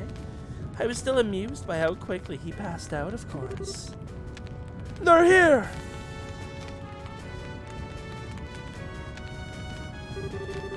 Damn it all! If only Captain Schwartz was here! Stop sniveling! We are the Royal Guard! Show them what that means! Ugh! More small fry! This is getting rather tedious. Told you. Ooh, I know. To make it fun, let's see who can capture the queen first. Oh, an interesting sport. I'm game. Well then, let's play. Oh, wow. Don't even stop.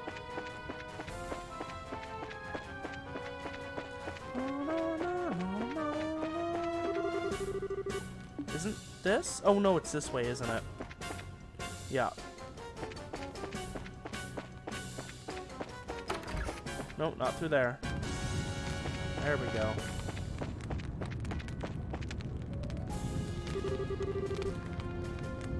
Ah, it seems you have more guests, Queen Alicia. I don't know who's saying that.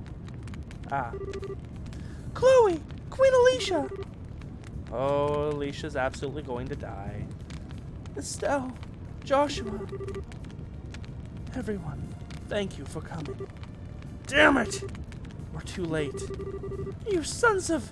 What do you think you're doing? Let go of Chloe and Her Majesty! Sorry, but no. The professor asked us to do this as a personal favor, so no can do. The professor? Wait, a personal? So this has nothing to do with the gospel plan then? Nope, don't think so. He said he wanted to slow you down a little since you were doing more than we thought you would. Oh, I'm so very sorry for trying to reverse all the damage you guys are doing, being a decent human being then. It has been problematic, you realize. You restored the guild phones across the borough. The professor hadn't expected you to do it so quickly. I gather he wanted to see you suffer a little more. What in... He had you attack Grancel for that? That's very like him. You got it. I thought it was a bit lame myself. Thing is, Louve got sent off to secure that flying city alone. We had nothing better to do, so we said, sure, we'll throw you a bone. Walter, damn you! I believe we understand now. Given that, am I not enough of a prize by myself?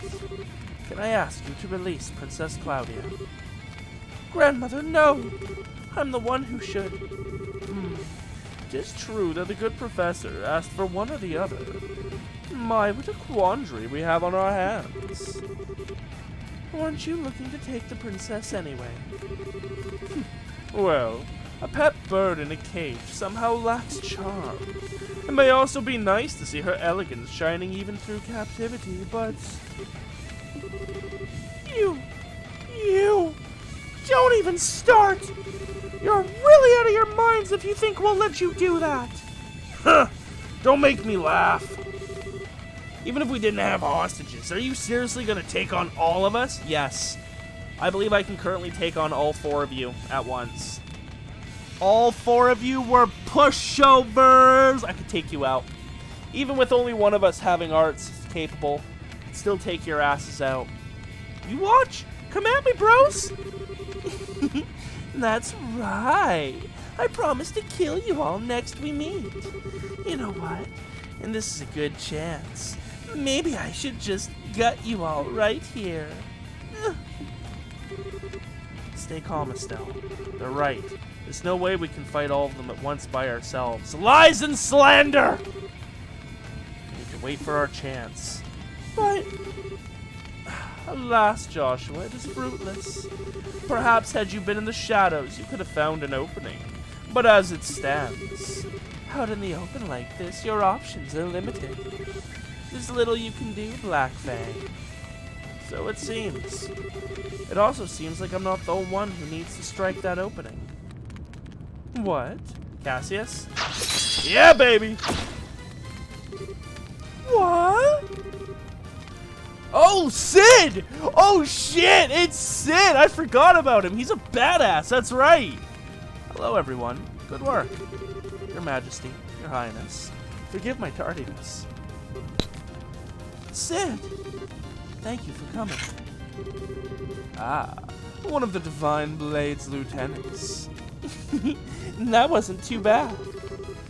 Just a bit more and you really would have had us.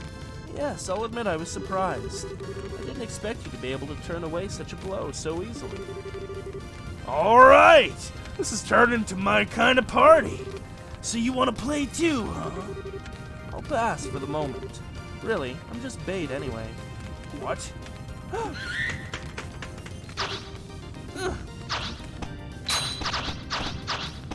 Ooh! They brought him. I'm not making all the battle sounds.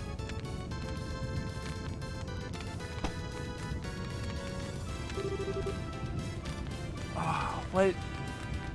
He was the antagonist of last game. Why can't I remember his name? Richard. Richard. Alan Richard. There we go. Good. I made it in time. What in... Wait. That's unexpected. Richard? Colonel Richard? Hello, Miss Bright. You shouldn't call me Colonel, however. I have been stripped of my rank. I'm little more than a criminal performing his penal service. Boy, that sure explains every question I'd have about this. Don't call me Colonel. Okay. Richard is a student of the 8 Leaves. Oh, no, I know. He's an absolute badass. It would be criminal not to use him, especially if he's willing to just serve as combat prowess. Mr. Richard, it's been some time. I am glad to see you and the princess are well, Your Majesty.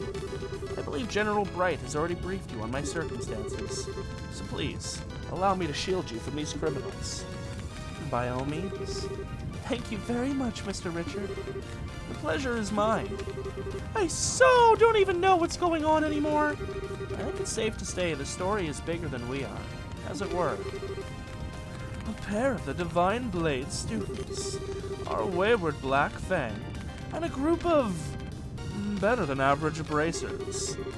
I think we may have tarried for too long. I appreciate the time personally. Incidentally, we've already handled things in the city. Huh?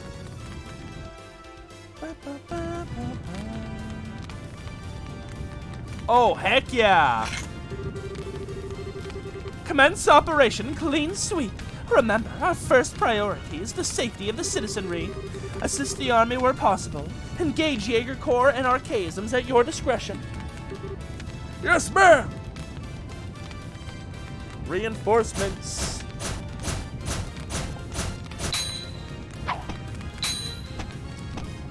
Used to very physical combat. Wow. Shit, good job.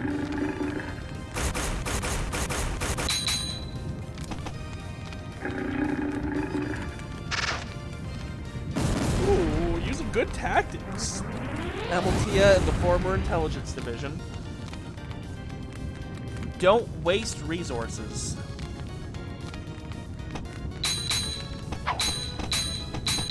I love it when they just show us combat happening without any of the game mechanics bogging it down. They can do some really kick-ass shit.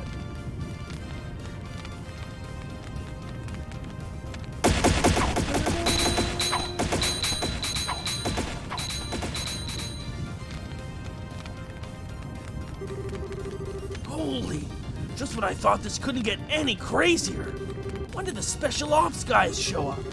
They're going after the Society's goons, too. Maybe this is, you know, heavy penance for awful deeds and stuff.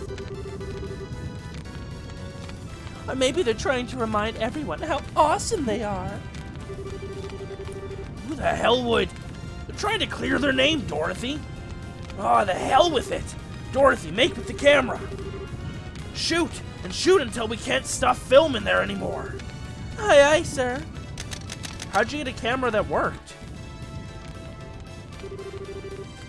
Whoa! The Jaegers are being pushed back! Very impressive. Huh. Not too bad, really. Now then, servants of Ouroboros, what do you intend?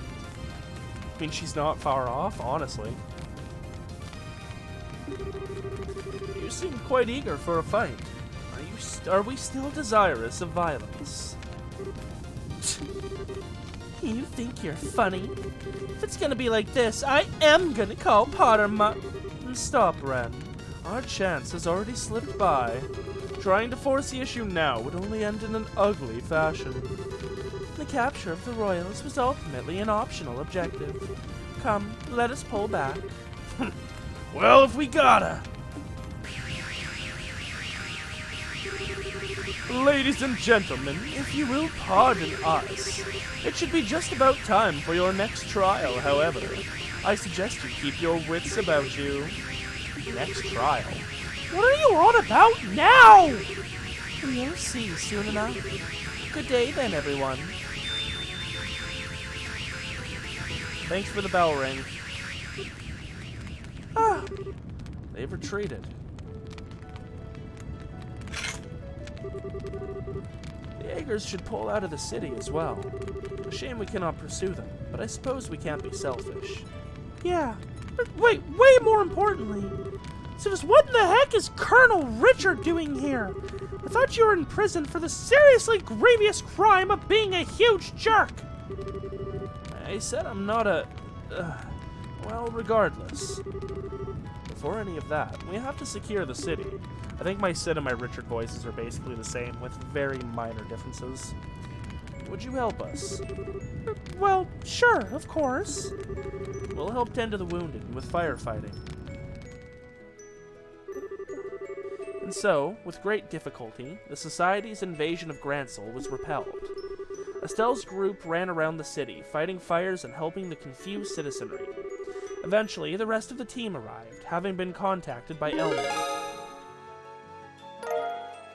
And just like that, we have achieved every single BP we can possibly get in this game. A-rank Bracer, which got us the achievement League of Extraordinary Bracers. Auragard.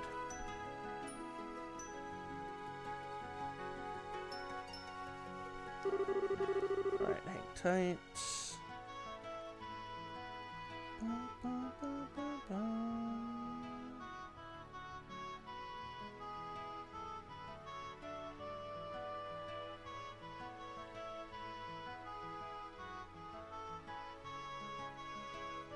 Okay, I don't think there's anything missable coming up.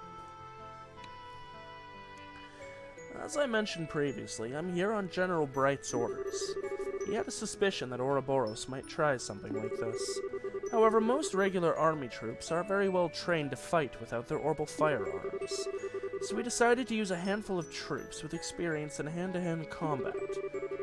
Of course, he needed an excuse to get me and my subordinates involved, seeing as we were supposed to be in prison. As a result, we were to be transported to Gransel, where we conveniently ended up caught in the chaos and repelled the attack. Okay. Well, that's about as subtle as a brick to the forehead, Dad. I take it you had some ideas about this, Your Majesty? Yes, Cassius and I discussed the idea earlier. We will, I suspect, face some criticism for doing this, but the safety of the citizenry must come before everything else. And I knew, from the bottom of my heart, that Mr. Richard would do what was best for the country he loved so. I do not deserve such praise, Your Majesty. I get it. So then...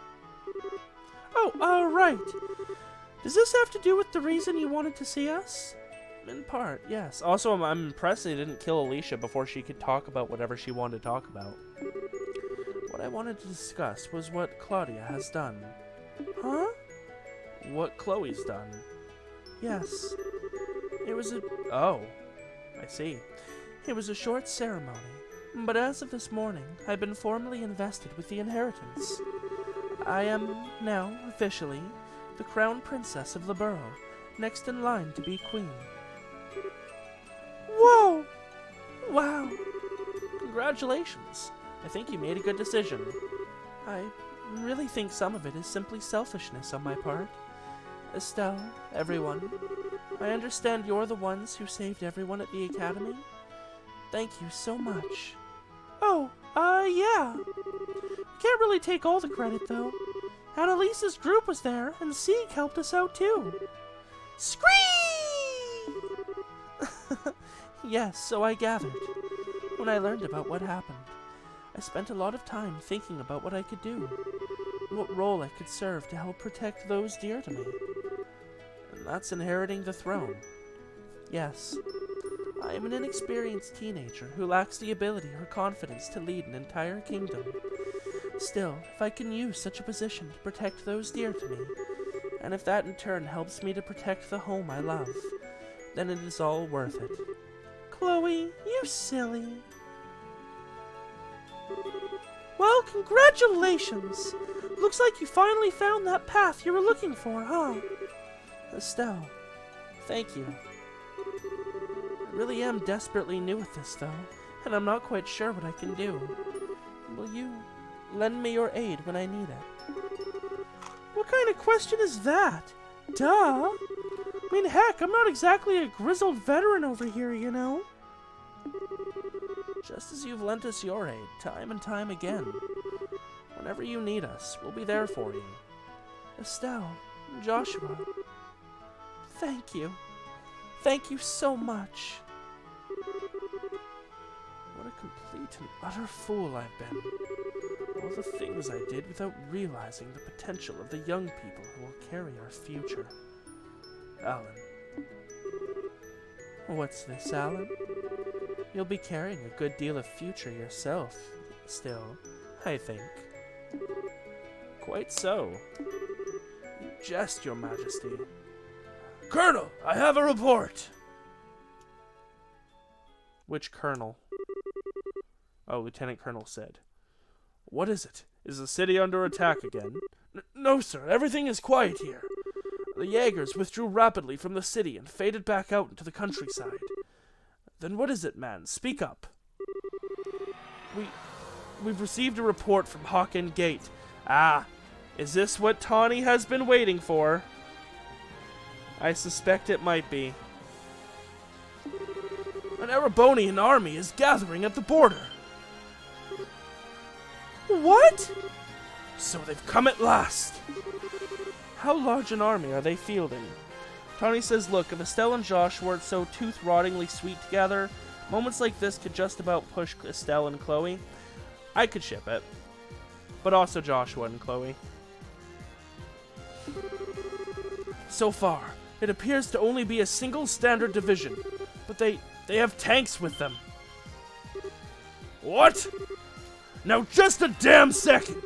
How the hell are they running tanks in the middle of all this? Are they using the same technology as the Society? I thought they might. No, it's strange. They're using gasoline. They don't appear to be using ordnance at all. The scout reports say they run using steam engines. Oh, they're going full steampunk! Okay, that's badass. Steam what now?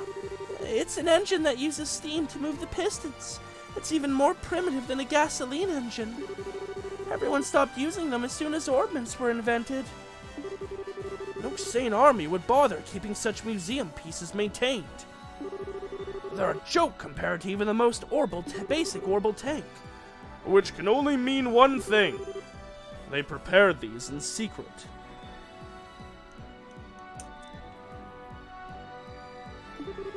Hang on. You mean... It means the Erebonian leadership knew this was going to happen. So the next trial Ouroboros spoke of. Yes, it must be this. And now, they're effectively holding Grancel hostage. They can storm in and take the capital again whenever they please. It's one way of sending a message, I suppose. There's another problem. I suspect Dad is keeping you as an ace in the hole. A special Joker card he could play, someone he could dispatch anywhere an emergency occurred where he couldn't be.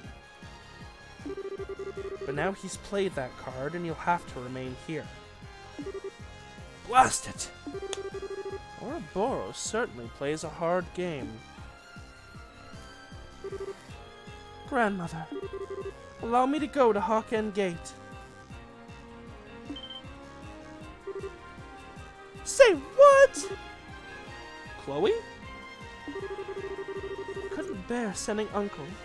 He risked his life already for our sakes. Let me go. I will negotiate with the Erebonians in your stead. As your agent. Very well. Though we may have signed a non-aggression pact with them, remember that the scales on which Erebonia and Liberl balance are still unstable. These events could spiral into chaos that would engulf the continent. I am counting on you to balance those scales. I will. Estelle's group briefly shared a look. So, in that case, mind if we go with you? I'm sorry? We shall see the heirs to Hawken Gate safely. And if things get really crazy and turn into a shooting war, we'll do what we can to help. Now mind, we can't actually help you with the shooting war, as per guild protocol. Well, there's a few things we could do from a neutral position, I think. Sorry, hang tight just one moment.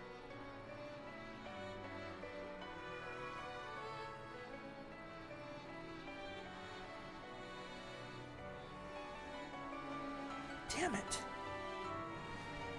Sorry, real talk, just hang tight one moment. I'm having some issues with something.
Okay, sorry about that. I've had a few low blood sugar moments recently, and they've been kind of spooky, so I'm a little extra paranoid about checking, and because my room is really hot right now, you might notice my fan is blowing. I couldn't get a proper blood read, and I was wasting a bunch of test strips, which is annoying, because the sweat and stuff. Anyways, I'm fine, not low. Just wanted to check. Okay, where were we? Everyone, I couldn't ask for more. Thank you. Please, keep her safe. Yes, Your Majesty. Leave everything to us. Still, Joshua, on that note, I and my men will keep an eye on any movements the Society may try to make. Even if they attempt to assault us with that massive puppet of theirs, we will be ready to respond. Guys, we'll be counting on you.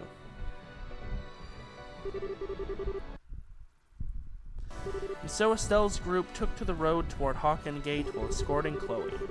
Passing through Garoon Gate, they moved through Roland as quickly as possible, and soon arrived at Hawken Gate.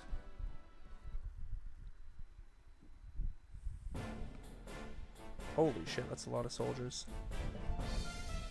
Probably not all that actual much, though.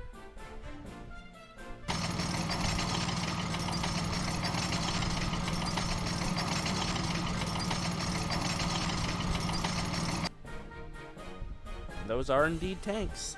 Steam tanks are cool as shit.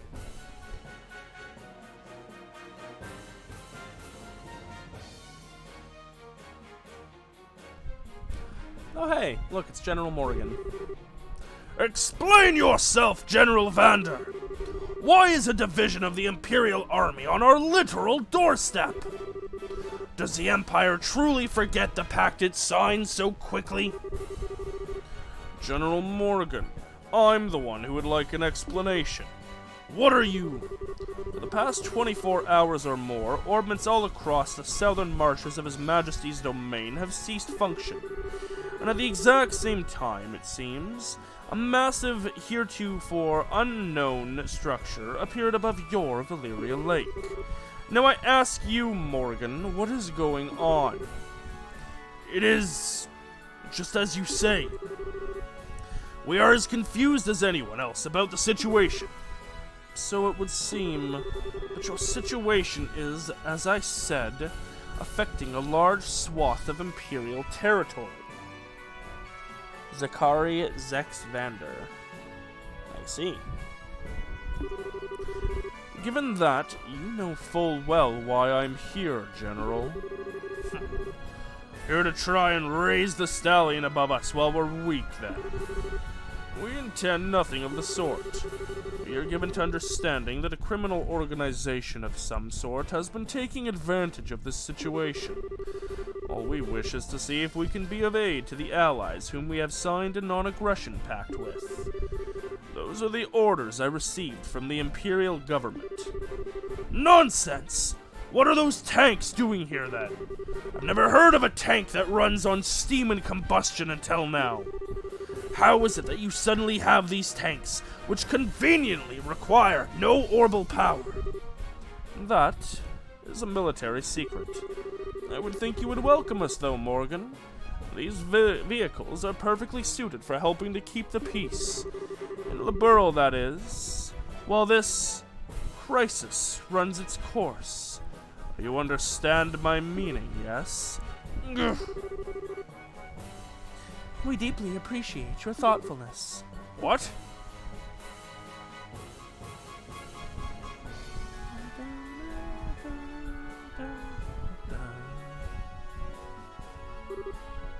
Impossible! Your Highness, what are you? Best girl. Morgan, well done. Please, leave the rest of this to me. But, Your Highness! And what are they doing here? We are the royal bodyguards. Sorta. Temporarily. Should the worst happen, we'll protect Chloe. Claudia. We swear. I may be inexperienced as a negotiator. This is, however, the proper time for me to step forward and assume my duties as heir. Morgan, please. As you wish, Your Highness. Just keep in mind who you are going out there to parley with, my princess. If anything happens, be ready to run for the gate. I understand. Honestly, she could probably hold her own. It seems I will be trading words with someone else now. I'm afraid I don't recognize you, though your bearing is quite noble. This is the first time we have met, sir. I am Claudia von Oslice, Princess of Liberl, granddaughter to the Queen, and newly invested heir to the throne. Forgive my impertinence, Your Highness. I am Zex Vander, Your Highness. Lieutenant General of the 3rd Division of the Imperial Army. Yes, word of your accomplishments in battle has reached even us, General Vander. Hey, is that guy famous? Yes, that's One-Eyed Zex. He's one of the best field commanders Erebonia has. If I may be so bold, Your Highness, I have actually seen pictures of you before. Have you cut your hair recently? Now that I look, your face is familiar, but... This is a bit embarrassing. I cut it for the investiture ceremony. Consider it a little girl's way of showing her resolve to take up a burden too heavy for her. Hardly, Princess Claudia. It looks very good on you, if I may be forward. Allow this servant of the Empire to congratulate you on becoming the heir to the throne. Thank you, General. Well then, what brings the Princess of Liberl here? Are you here to raise protest against us like my good colleague Morgan? No, that is not my intent. I am sure that our neighbors in Erebonia must be terrified at the moment. The darkness at night, the cold, the complete shutdown of communications. Believe me, I know how any one of these could inspire terror in people. What I ask is for you to consider your actions. Consider what would happen if your forces were to enter our country. You say that large portions of the Empire are disordered at the moment. I assure you, in every part of Liberl, it is worse. And while we no longer bear Erebonia ill will, many of our citizens are agitated and afraid. I could not bear it if the good intentions of our allies were misunderstood. But, as you can see, we are investigating these strange events as quickly as we are able. Furthermore, we have managed to suppress most of the activities of the aforementioned criminal group on our own. And so I ask, for the sake of continued friendship between Erebonia and Liberl, a relationship we value highly, give us a little more time, General. We will make this right. Pretty words, but they are, alas, sound and fury, signifying nothing. Who's this? Oh, it's Olivier and Mueller. Your Highness, I knew it! I knew it! I knew it! I shall take the reins. You are relieved, General. As you wish, Your Highness. What? He can't be. You have got to be shitting me!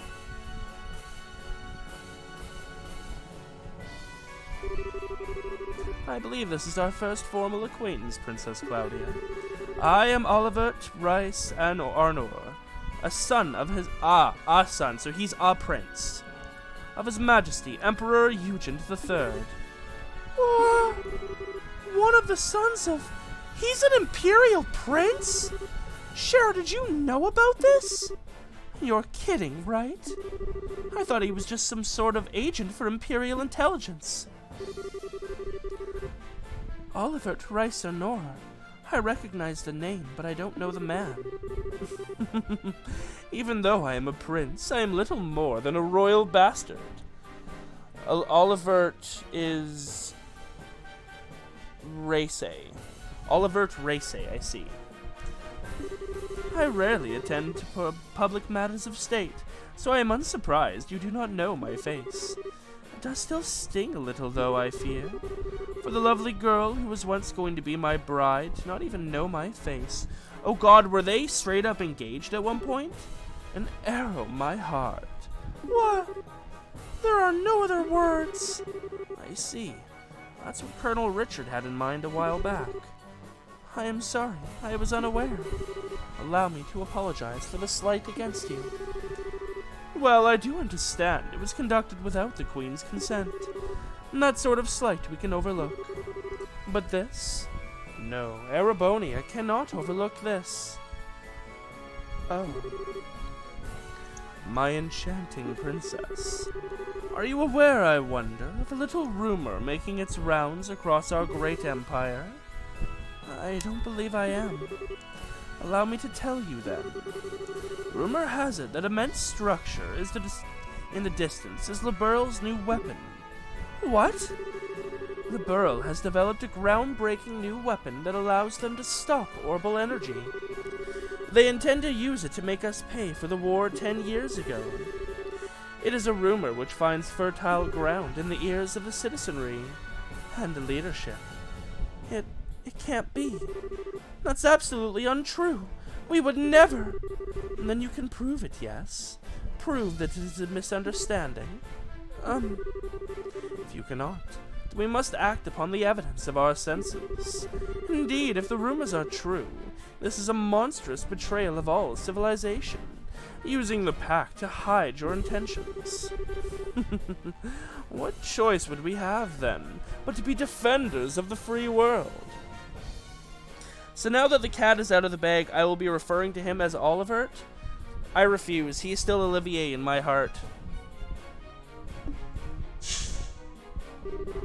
Okay, what in the hell is this, Olivier? Estelle. I can't just stand here listening to you blather on as you please. Olivier, you know damn well just what's going on here. Why are you being such a jerk? Estelle, wait. Have we met? You seem to know me, even if you did not get the name quite right. Did we meet at a party once? Huh? No, you lack the refinement of nobility. Yes, no matter how I look at you, you must be nothing more than a commoner. So, who are you? Okay, fine then. You want to play dumb no matter what? You aren't the only one who can bust out a surprise. Oh?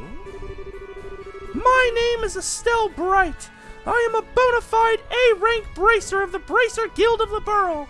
She couldn't say that if I hadn't, gotten all the BP in the game. In accordance with the laws of the guild, I am involving myself in this dispute as a neutral arbitrator. Estelle. Oh, an A-rank bracer. Not a whit less than I expected. Huh? Pardon me. From what I understand, A-rank bracers are among the most capable bracers alive. You will forgive me, but I find it a little difficult to believe that a young girl such as yourself could hold that rank. Then you're welcome to inquire with the guild headquarters in Lehman to confirm it. I think you'll have to halt negotiations while you check, though, right? And with no working phones for how many, Selge? Oh, what a pain that'll be. Very well. So what do you intend to do about our little situation, neutral arbitrator? From the evidence, I judge that Erebonia's claim is false. The floating city is not a Liberlian weapon. I swear it on the honor of the Bracer Guild's supporting gauntlet. Oh, on the honor of the guild's emblem itself. A bold statement. Certainly, a statement from the Bracer Guild holds enough weight that it cannot be ignored outright. However, I shall pose the same question to you then, Miss Bright. What is your evidence of this claim? Evidence? What we've seen for ourselves. The group which made the floating city appear is the Criminal Society of Ouroboros, which is still operating in Liberl. We of the guild have been cooperating with the Royal Army to try and put a stop to the Society's operations. Heck, if you like, we can have records of everything forwarded to the Imperial government. That would certainly satisfy our need for evidence against Liberl's possible malfeasance. However, you have, I think, missed a key point, Miss Bright. Huh? Assuming then that the perpetrators are the Society of Ouroboros, are Liberl and the Guild capable of putting a stop to this crisis? Well, If you do not, then the Empire will not sit here wringing its hands. The weaponry we have brought, including the cannons of our tanks, all use gunpowder. Would that not be perfect for laying siege to and destroying this little rogue city of yours? You've got to be joking! What'll cannons do against something that big? You never know until you try, Miss Bright. Regardless, I can say one thing for sure. We do not have the ability to put a stop to our goodwill, or our need to defend ourselves. Well then, Prince Oliver, would action satisfy? If we can prove that we can, even in these circumstances, do something about that city, would you give us the time to do so? Well, I suppose that for some time at least, civility would force our hand, My prince? Calm down, General. Consider it the bare minimum of courtesy to a minor power we have a pact with. This assumes they can even prove anything. As you wish. So then, you can show me how you have some hope of stopping all this. Our forces will withdraw. On the crest of the Golden Stallion, and my name as a member of the Arnor family. I swear it. Good. That came through loud and clear. What? That voice? It's Cassius, I bet. Is that? Yes, no doubt about it. Now you're really kidding me! Dad. But yes, Olivert's an Imperial Prince. We'll touch on his situation in Cold Steel. And I just want to say, I called it. Someone get me that phone. Because it's ringing. Because I called it.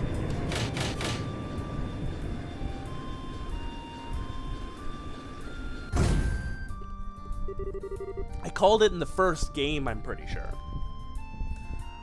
This is our proof, men of Erebonia. Feel free to feast your eyes upon it. Dad! Cassius Bright? It's been a while, Zex. They finally gave you a second star, I see. That's besides the point. Why are you here? And what is that ship? How is it capable of flying? That, unfortunately, is a national secret. Rather like those steam tank of yours, I would say. So this is the Arseal, is it? And you must be the famed Cassius Bright. I believe this is the first time we have had an audience, Your Highness. Strange, though. I feel as if we've met somewhere before. How curious, General Bright. I was just thinking the same thing. How very curious. Oh my god. Isn't it, though? My prince! Miss Bright, Princess Claudia. I am a proud member of the Erebonian Imperial family. I will keep my word. General, have all our forces withdraw from this area immediately. Olivier! You have our gratitude, Prince Olivert. Still, though, my dear citizens will doubtlessly not be satisfied with mere possibility being presented to them. Perhaps I could board the Arseal and observe for myself. Prince Olivert? A good idea. I'm sure everyone in the Imperial government would be satisfied with the prince as a witness. Princess Claudia, shall we? Of course. I see no reason to object. I am sure this will only further strengthen the bond of friendship between Erebonia and the Burl. Welcome aboard, Prince Olivert.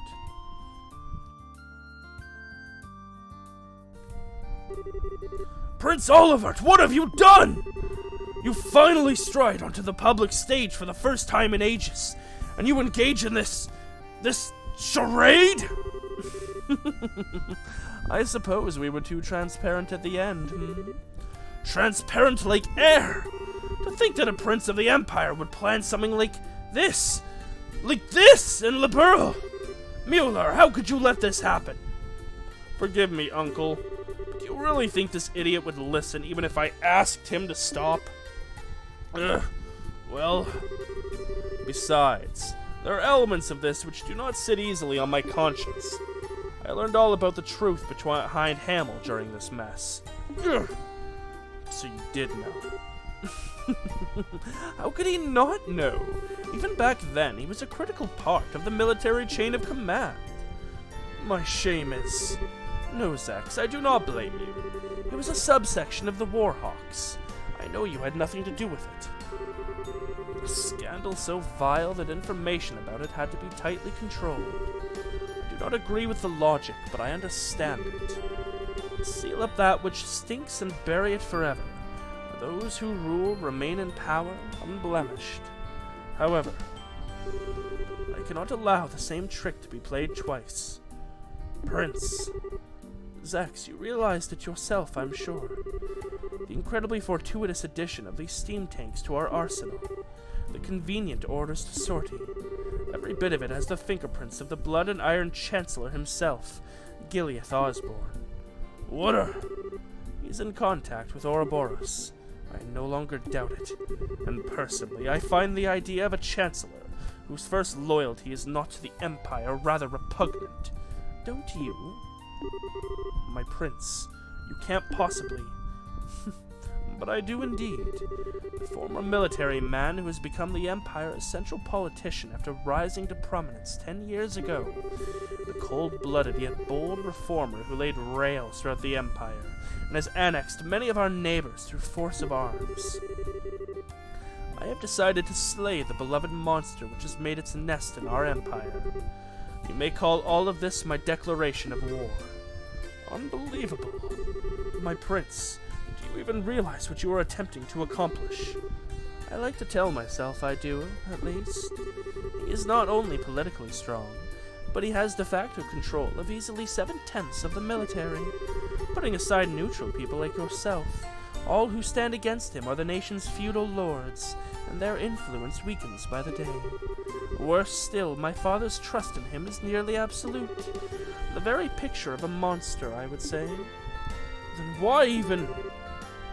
Is it not obvious? Because the way he acts is not beautiful. What? My eyes were opened as I traveled the borough. People and countries are at their greatest when they are proud of themselves. And I wish for my people, my fatherland, to feel the same pride, to be proud of accomplishments, not conquests. I hope you can understand, Zex. My prince, you have become quite a man. As they say, only an unwatched pot will boil. It's been 7 years since you took me under your wing to teach me what you knew, Zex. I simply learned to apply what you taught when you weren't looking. Indeed. Very well. I will pull my forces back. I must remind you, however, that the 3rd Division was merely the vanguard. Osborne is mustering another 10 divisions in the capital. 3 days, and then they march. That's your deadline. Yes, we'll act with all haste, Zex. Mueller, you're going with Prince Olivert, I take it. If things go poorly, bring him back, even if you have to drag him by his collar. Oh, no notification sound, but hello. Thank you for the 27 months, Coppers. It's been so long since I was here. Indeed, I feel the absence. I know you have been busy, but I hope you have also been well, my friend. I imagine I'll have to do so either way. Men, fall out! We are withdrawing to Par. There we will await new orders. Yes, sir! I don't know why sometimes it doesn't play the notification sound. Can we repeat that? No, and it doesn't even show up in the feed. That's annoying.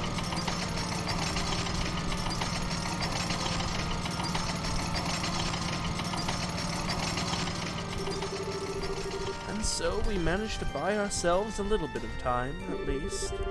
Really, though, no one trusts me, it seems. My lamentations truly are ceaseless. Of course they don't, you nitwit. Even I didn't think you had something like this in you. As they say, if you're going to play your cards, throw in all your chips. Besides, you certainly did a good job in arranging all the pieces. You could say we're partners in crime, confederates of love, bees of a flower, who have shared of the sweetest honey. I am armed, Olivert. Olivier! Cop says, well, part of it is that I haven't had the energy to wake up early morning to catch these streams anymore. Yeah, I should really do some early morning streams for me, for the other time zone people at some point. Estelle, brilliantly done. Brilliantly done, my entire butt! Would you please explain what the hell is going on? Why, it's exactly as it looks. There was something rotten in the state of Erebonia. I simply dragged it up onto the stage. the stage, and the rest of us couldn't get a peek at the script? As they truly say, if you wish to deceive your foes, deceive your friends. Having the Arseal show up after you negotiate us into a corner. And that was the plan Cassius Bright and I came up with. Dad and Olivier, I should have known. Once Dad showed up, I thought that might be it. That was the idea, at least. Here, sorry, before we go any further, I gotta run to the bathroom really quick. I will be right back.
Okay, back. And here comes deceitful jerk number 2. That's a little cruel, don't you think? I was listening in by phone. You handled those negotiations expertly.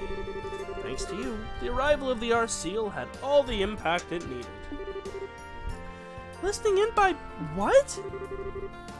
And of course, that artifact of yours. My dear Shara, no more of that, please. It would be a little problematic if he heard about. Oh, is that Kevin? A little too late on that score, Prince. Yup. A little too late on there we go. Kevin! Kevin's here too. And Julia as well. Your Highness, I heard about the attack on the capital. I am very glad to see you are safe. I'm sorry, Julia. I could only imagine how worried you must have been. Well, part of it's my fault. If I had finished the Arseal's upgrades, we could have come by to help out ourselves. Unfortunately, Zero Field reinforcing the most advanced airship in the world took a while, if you can believe it. Still, glad to see everyone safe. Yeah, hang on. How is the Arseal flying? He made a Zero Field generator big enough for the entire ship? Yes, indeed. The ones I gave you were prototypes I'd whipped up to help design a large-scale version. I've been locked up in the Arseal ever since you left, and now it's finally ready. I see. So, in other words, every last bit of this was set up by Dad. Come now, don't say it like I'm a criminal. I simply did what I could to make it easy for you to act. You did this because you wanted to, yes? Well, technically, I guess, but... Oh, I don't get quite get why you're here, though, Kevin. Ah, right. While I was at the cathedral, word came in from the Grousritter higher-ups, and they've been hitting the books. I think I've got a good picture on what kind of thing the Aureole is, and how to end this mess. And once I told Cassius about this, I got hogtied and brought out here. Whoa, what? What the Aureole is? Yeah, so, first of all, the Aureole isn't that floating city itself, really. We think it's an artifact within the city that provides the whole thing with orbital power and helps control the flow of it. The Gospels are basically like distribution thingies for it. An ancient power source for a city. But then, why is it causing all our ordnance to shut down? Now, we're getting into guesswork, but a couple of really old legends talk about the Aureole striking down threats to the Chosen, meaning all our modern ordnance are being seen by it as threats to the Chosen, disabling any possible threat in its area of influence. It's a defense mechanism, essentially. It seems extremely likely. And really, this gives us a ray of hope. Doing something about the entire city would be difficult at best due to its sheer size. Shoot it down! But if we find the actual Aureole somewhere within the city, we may be able to find a way to deal with it. I see. That is an idea. That does sound like a plan, at least. Yes, it seems as though our final goal is well set for us. We should board the Arseal and make our way to the Flying City with all haste. The decision to use the Arseal must come from the royal family. Princess, shall we? You don't need to ask. Captain Schwartz, prepare the Arseal for launch. We are heading for the Flying City above Valyria Lake. At once, Your Highness. And my bracer friends. Please, everyone, lend your aid to Liberl in our hour of need. This mission will likely be the last one of this crisis. Well... Saying that like it's even a question if we'll go. This is something we should leave up to our leader. Leader? Estelle. We mean you, of course. What?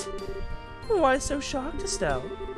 We all do have our own stake in this, yes.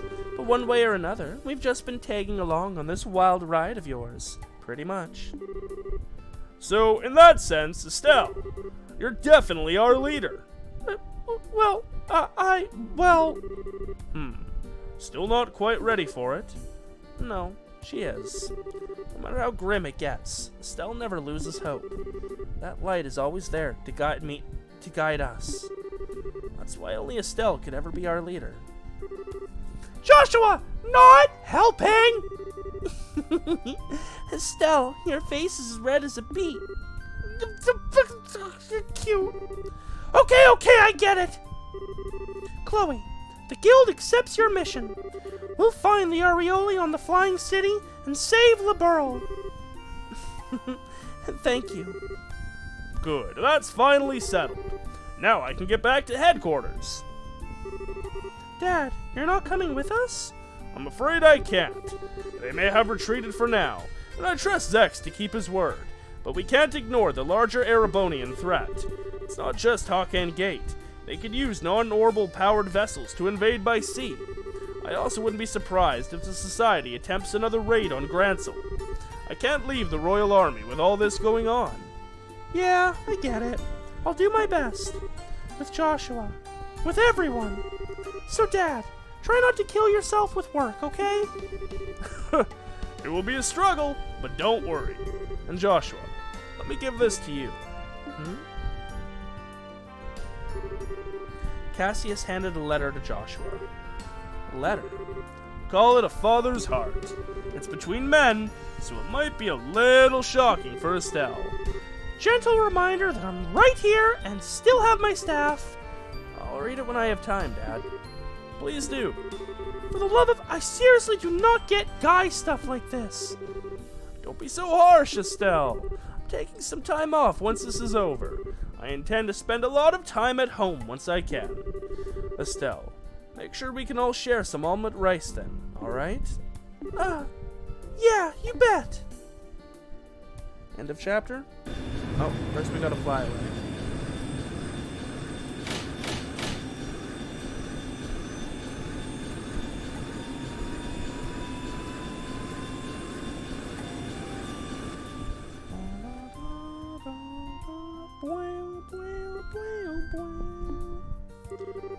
Are you sure, Cassius? If you're that worried, you could have gone with them, you know. No, it's fine.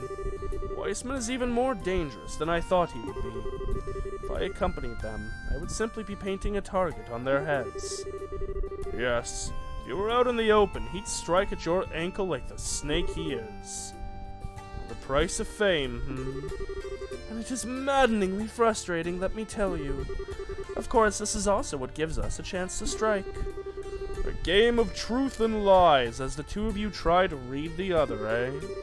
Speaking of lies, do you think the Blood and Iron Chancellor will really hold back? As powerful as he is, he can't gainsay an oath from Prince Olivert easily. As long as we don't give them any more of an opening, I think we'll be safe. I hope so. Everything rests on the team aboard the Arceal, then. Yes. Lena, you great benevolent Ideos of the sky, shine down where your children must walk. Please, that beneath this enormous sky, they might find the path they seek. The trail in the sky that they seek?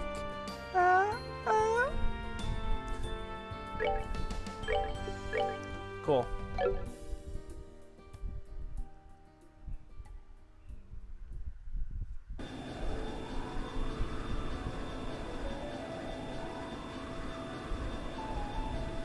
wonder how much is actually left of the final chapter. Will we be able to get through it all next stream?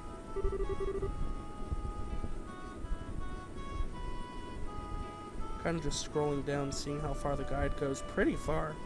We've got a lot of dungeon ahead of us, with some pretty intense boss fights, it looks like. Just by a few names that I'm seeing pass by. Oh, and then that's it. Okay. So this is the final dungeon we're approaching. We might be able to get through all of it next stream, but we'll definitely have to make some headway this stream. Okay. I didn't really spoil myself, so that is good.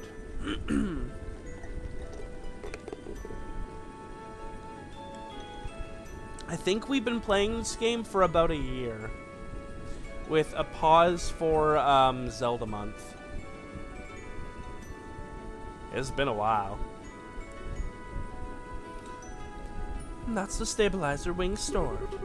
Helm, accelerate to full speed and set course for the floating city over the lake. Yes, ma'am. What shall we do if the enemy... Oh, yes! And I am absolutely taking Chloe and Olivier along if they let me, and I'm pretty sure they will, because Olivier is back in his Olivier outfit, and Chloe is... she's in her new outfit, but that's fine. What shall we do if the enemy attempts to intercept us? A good question. We may need to engage them depending on the ferocity of the attack, but I want to prioritize landfall. Understood. Also, don't worry about mincing words. Regardless of our ranks, aboard this shop, I am your gunnery officer. I am yours to command. Understood. Huh. I didn't know Mueller could man an orbital ship gun. He trained in the Imperial Army's most advanced armored division. And despite his burly, sword-swinging appearance, he is quite capable as a gunner. I'm sorry, my appearance doesn't match my skills. Oh, no, that's cool, actually. And, when did you get a chance to change, Olivert? Yay? Prince Olivert? I thought you were coming aboard as a representative of the Empire. And that, my friends, was but a front. However, once this is over, my search for love, freedom, and finery shall be at an end. Until then, at least, I wish to dress and be addressed as I please. To you, I shall always be Olivier. Dressing up for the funeral, huh? What would the people of Erebonia say if they knew? I cannot say I care in the slightest. How about it, my good reporters? Would you care for a scandalous tell-all interview with an Erebonian prince? Hang on, are you serious? Ooh, I better get lots of pictures then. Please, I beg you, do not take any of the nonsense coming from his mouth seriously. That aside, how come you two are coming along, Niall? Wait, if I may guess, grandmother wished for you to ride along as you did during the incident with the dragon? Got in one, Your Highness. Her Majesty put in a good word for us with Brigadier General Bright. He allowed us to come along as war correspondents. I got lots of pictures of you being amazing at the gate, Princess Claudia. I'll show you them when they're developed. Well, thank you, Dorothy. How does she manage to suck the seriousness out of the room every time? By being awesome! Oh yeah, Grandpa, is our ZFG okay? Yes, it's working fine for the moment. Assuming nothing happens, it should get us to the Flying City easily enough. One sec. So if something does happen, all we got is prayers? Yes. Without the generator, we crash. No question. The impact would surely kill us all instantly, or the subsequent explosion would.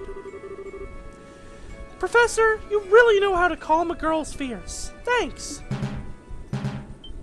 Well, that's good timing. Radar contact. 5 ships on an intercept course. Here they come. Oh, this is this version of the song. Yeah. I listen to this one on YouTube sometimes. Those look like the high-speed interceptors that were docked on the Glorious. Not really bothering with stealth at this point, are they? Harm the main gun and maintain full speed. Target only the ships that obstruct our course. We will focus on breaking through. A chorus of yes ma'ams.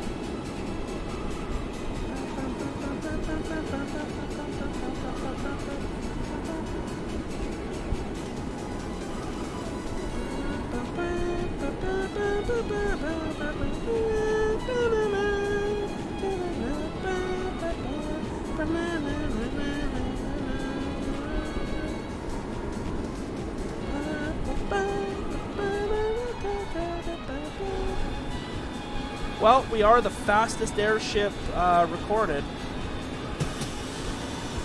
Are we going to activate that speed?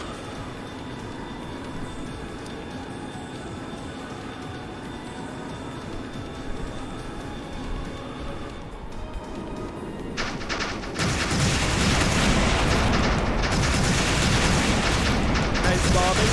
Nice weaving. Nice shooting. Damn.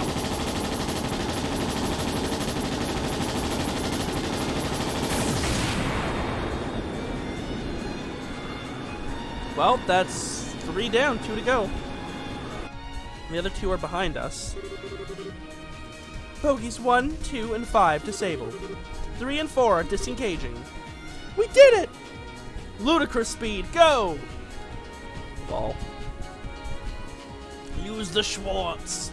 Fantastic! Goodness me.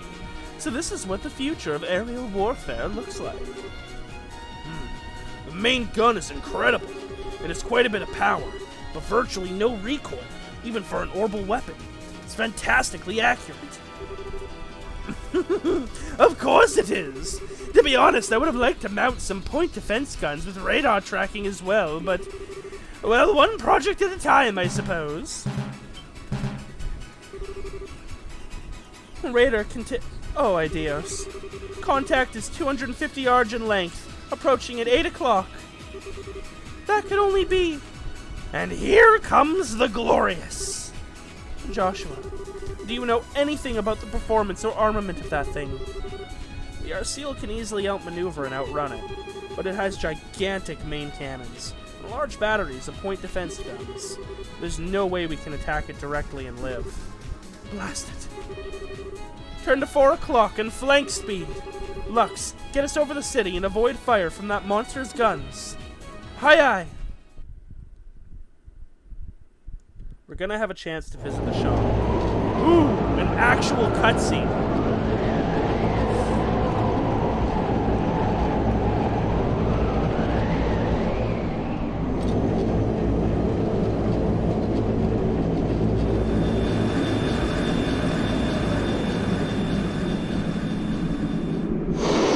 Oh shit! the Glorious itself is chasing us. I thought we were approaching it. Oh, it's coming to kill us.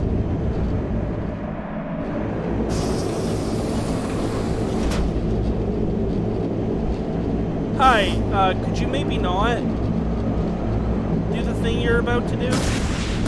No. Didn't like that idea.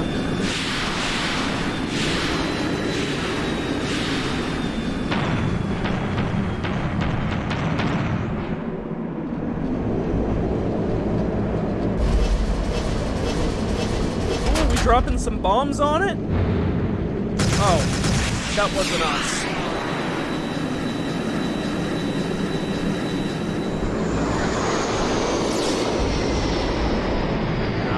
Nice. Keep dodging. We flew into the sun. Hi. Think we're out of the Glorious's firing range. Whew. That was scary. I think about half the nerves in my body are now shot, yes? Yeah, my heart's about to burst from my chest. Still, there's not much else the enemy can do to us at this point, right? No, we shouldn't let our guard down. Yeah, the society has a bad tendency of ignoring stuff like common goddamn sense. We need to watch out until the second we land. Speaking of which, there's an opening in the clouds ahead. We are entering the floating island's airspace. Another cutscene.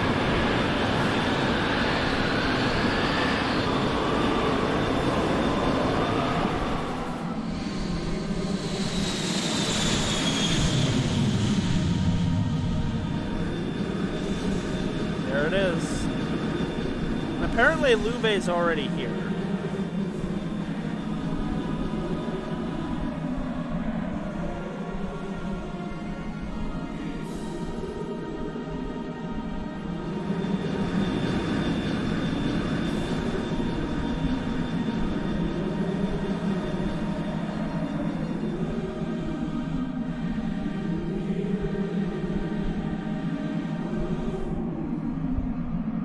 Hi, floating city.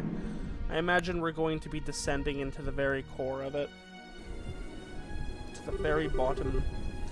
We're now over the flying city, ma'am. Wow. Holy Stragus! This is the jewel of ancient Zemaria. Even more mind-blowing than I'd imagined. Look at that enormous tower-like structure. I'd put good money on that being an important part of the island. If we're going to land, I'd put down near that, Captain. Good idea, Professor. Hecko, anything on radar? The Glorious? One moment. No enemy contacts within 50 Selge. We seem to have left the Glorious in our dust, ma'am. Good. Luck, slow to 1/3 and begin landing. Put us down near that tower. Hi, ma'am. Huh? Dorothy? If you're out of photo courts already, girl, I swear. Oh, no, I have plenty of that. But isn't there something weird over there? Yeah, your mama. What the? Oh, no way! What in the world? Oh, it's Potter Motter. Hi. Ooh, yeah, you okay there? Let us see then. What will you do when your wings of hope are ripped from your back? Oh dear.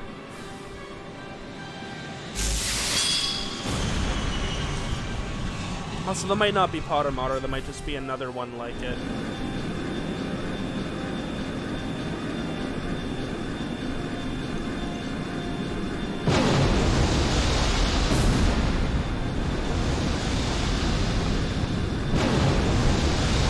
Come on, emergency landing! Oh, we's going down.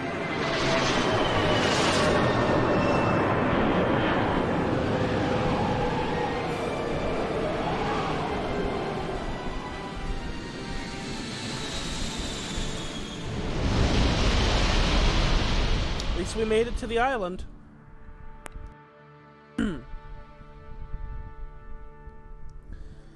Trails in the Sky finale.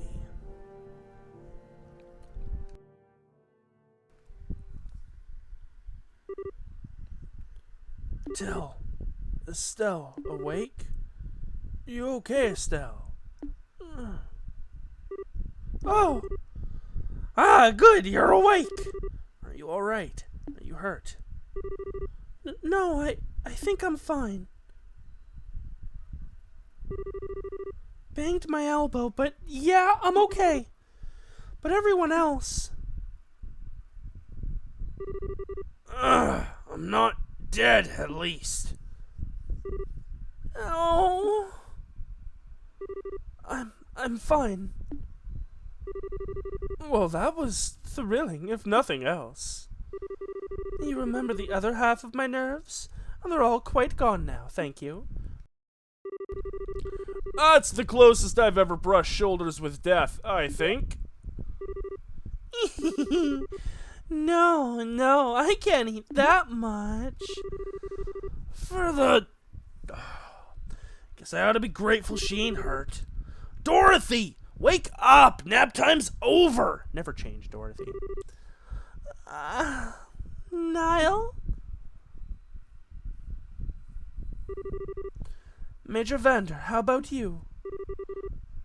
As well as can be expected. Nothing seems broken over here. I'm unhurt, ma'am. Think I'm okay. I thought we were goners. A real miracle. Or perhaps he simply let us live. I mean, he very distinctly just took us out of the sky. I don't think you can really control if anyone lives or dies. That's right. The one riding that thing, that was... Yes, it was Louve, no doubt. Son of a... In that case, I'm certain he stayed his hand. If he really wished to, he could have torn us to pieces. Oh, absolutely, he could have just annihilated the plane right then and there. Kinda not sure how to feel about that, but that's different. At any rate, where are we? It looks to be somewhere on the periphery of the island.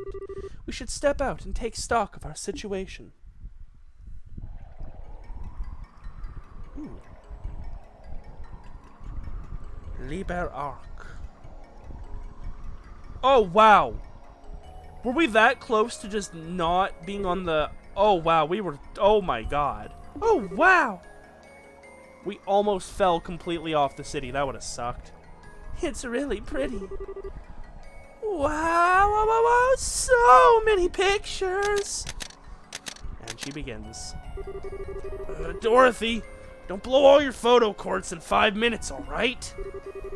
I gotta admit, this isn't what I expected at all. This is less like a city and more like a garden. I wonder, perhaps this is like the city parks in certain large cities. It does sort of feel that way, looking at it. Though I've never heard of a city park so huge that you can't see the end of it in any direction. And the scale of it does overwhelm. Seek! Did that son of a bitch follow us? Holy damn, that bird can fly. Scree! Scree! Seek, thank goodness. I was afraid you'd been hurt or got lost. Don't worry, we're all fine too. Scree! Scree! Scree! Ah, I see. Thank you. Apparently we've crashed on the easternmost side of the island city, and the Glorious is docked on the exact opposite side. The damage to the Arceal looks worse than it actually is. The engines themselves are virtually untouched, and the flight field generator mostly just needs to be beaten furiously with a wrench. The problem lies in a lot of our finer systems, our stabilizers, for starters. Ironically, we can plow forward just fine, but hovering steadily would be an issue as things stand. I see. Our first order of business needs to be organizing everyone we can for repairs then. I I may be an outsider here, but I'll help in any way you require. Thank you, Vander. That will solve the problem with the Arceal, but our real struggle will be locating the Areole in this massive city, especially since it seems likely our friends in the society are already here. Yes, if they claim the Areole, who knows what they might do with it? Given everything they've done until now, you have to imagine it would be nothing good for anyone else. We need to get out there and find a way to stop them. No complaints to that idea here. We should get moving right now. Trying to run off in multiple small groups would just be chaos, though. I think it would be wisest to use a single exploration team. Yeah, I agree. And the first thing we gotta find is some kind of powered means of getting around the city. Trying to walk would take forever. What is it, Joshua? It's nothing, really. Anyway, the exploration team is going to need backup. Ideally, we should have people ready to swap in and out as soon as the team returns to the Arceal. A good idea. I'd like to join in myself, but right now I need to oversee the Arceal's repairs. Let's go ahead and decide who's leaving first. Choose one other party member. Who's the mandatory? That's not fair. That's not fair! I finally had both of them! They were back! All four of them, the gang! We were assembled! You can't do this! Together now! Your aid, please! Oh. You said one more! Don't play with my heart game! Just for that, I'm doing it a few times. Together Your now. aid, please! Together now! Your aid, please! Right! This ought to perk Oh. you up! Right. Together now! Your aid, please! Together Your now. aid, please! Together Your now. aid, please! Together Your now. aid, please! Together Your now. aid, please! Beautiful. Absolutely beautiful. The gang is all assembled! I miss them. I miss them very much. In the few chapters they were gone. Alright, Estelle. Your group of 4 will explore the city. Do remember that we have no idea what's out there, society or otherwise. Don't do anything too foolish. Don't worry. We'll be fine. We'll be looking for a way around the city ahead of anything else. Good luck to you, then. Everyone else will remain behind on standby and help repair the Arceal. Okay. Oh, by the way, that reminds me. One other small mercy. The shutdown phenomenon doesn't seem to be happening here on the island. Your tactical orbments should work just fine away from the Arceal, even without handheld zero-field generators. Really? Well, hey! Grandpa, how can you tell? Well, truth be told, the biggest casualty of the crash was the Arceal ZFG. But even with it in pieces, all our other orbital systems are operating just fine. Father Graham's theory seems to have been right on the mark. Alright, now the Areole neutralizes foreign orbital elements. But if we can get onto the island, we surely can't be foreign, right guys? Yes, I'm willing to guess it can't tell the difference. Whew, yeah, talk about small mercies. Going out there without any arts or anything would be kinda harsh. I take it that means the Orbital Workshop tools are also functional? Oh yes, everything survived the crash just fine. If you need your orbments tuned up, just say the word. Got it. I suspect we'll be stopping by a lot. Beautiful. Now, I have a feeling we need to make sure the other party members are still equipped and capable of, like, being in combat without anything that the first team has access to. So I should try and keep most of their courts on them, except for the few important ones, like, Eagle Eye, or... yeah, those ones. Okay, then. Is everyone ready to take a look around outside the ship? Yes, let's be off. Sorry, Estelle. I actually need to prepare something from the ship's storeroom. Something to help if I need to sneak around again. Could I ask you to wait a bit? Oh, sure. Do you want some help? Speed things up a little? No, it's sort of a one-person job. I don't think it will take more than 30 minutes or so. Could you wait in the lounge until then? Well, okay. Do not tarry over long, Joshua.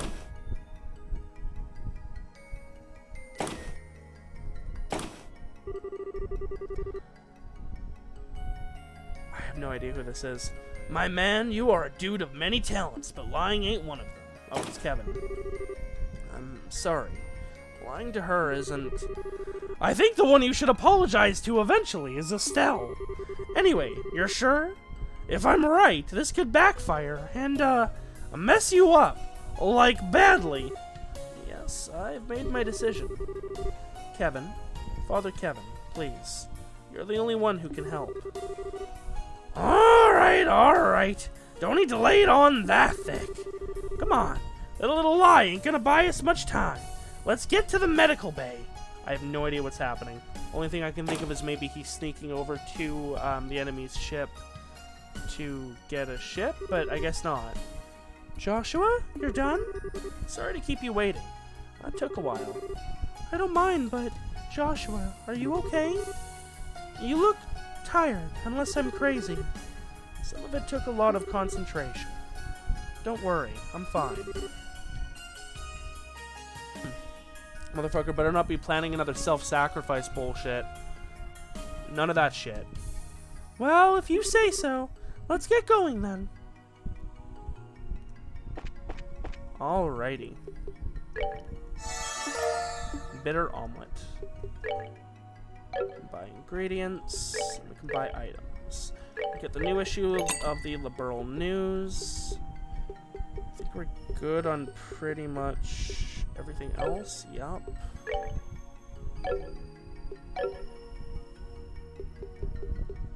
Okay, let's read that. I should have gone down. Or up. Now I'm going down the long way.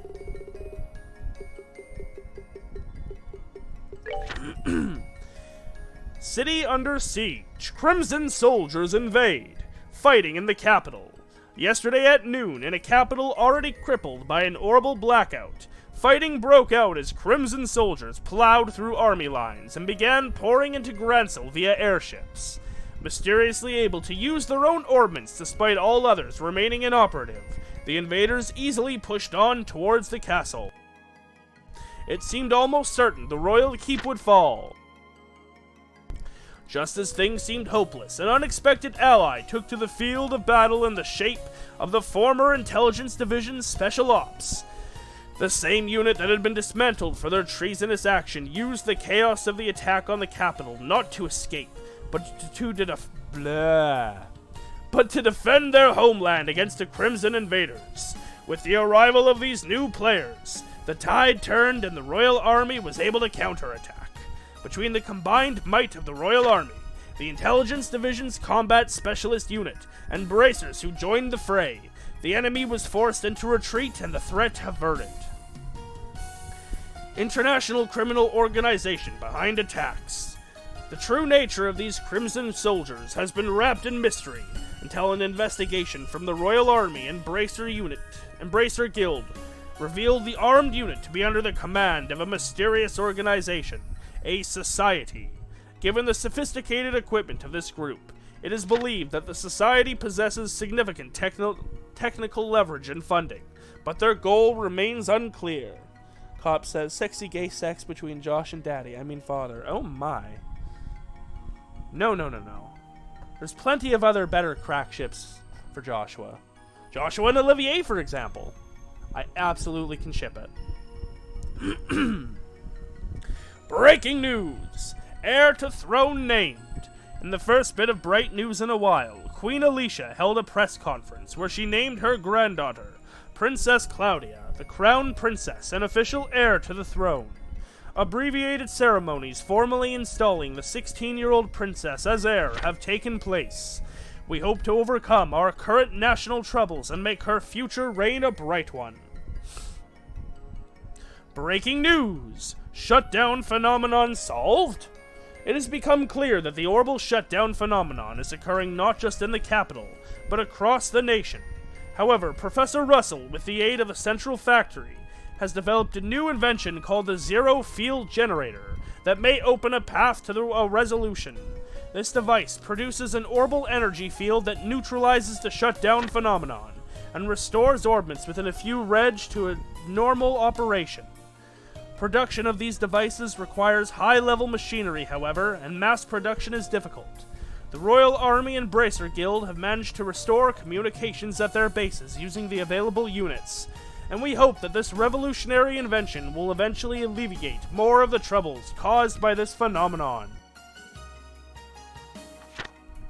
Cool. Cool. Alright. Shadow is the iceberg of that ship.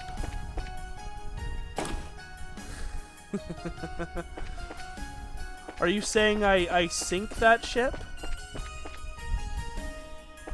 I am its doom?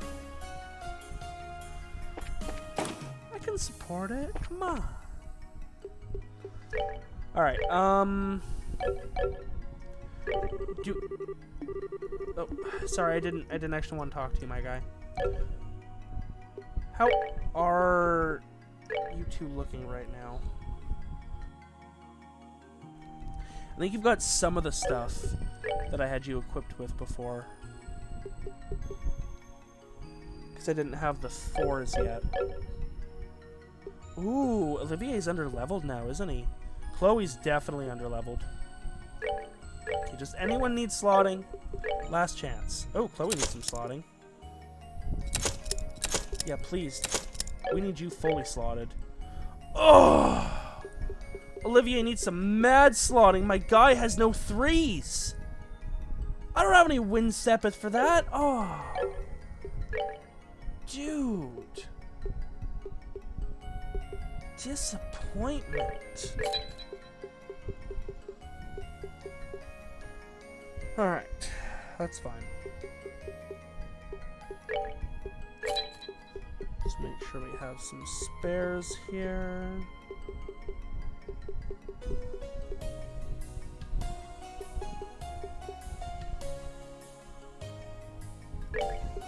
Sure.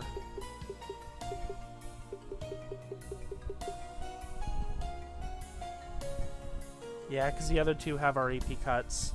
Alright, we can make one more.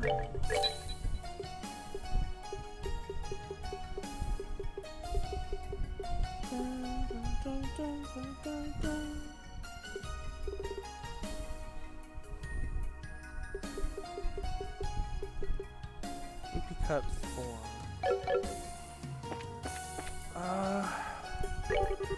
Hang on real quick. Okay, I'll take one of them off of the other party.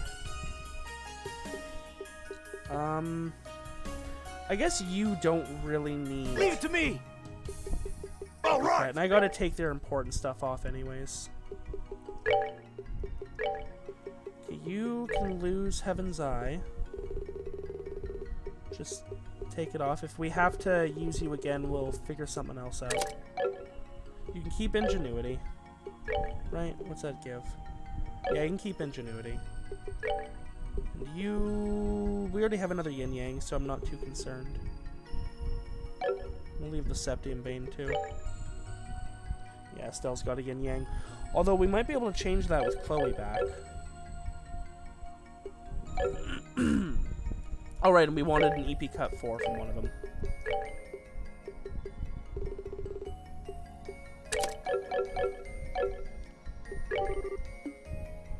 Together You're now. right, please! Okay. Let's start with Chloe. She's got 3 locked slots. Okay, so she's got HP 4. What about the Sapphire Gem? I think Estelle's got that right now.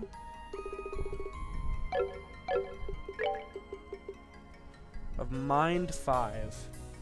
So that's boosting her arts. And it's Water 12. You know what? Go ahead and keep it. That's fine. Chloe's going to have a lot of water in her... I don't even know what her line, I guess, is the correct term. Okay, so she can take a Mind 4. Go ahead and do that. That gives her Tier All. Not La Tier All, though. And heal or raise, I guess. What does she need for lateral?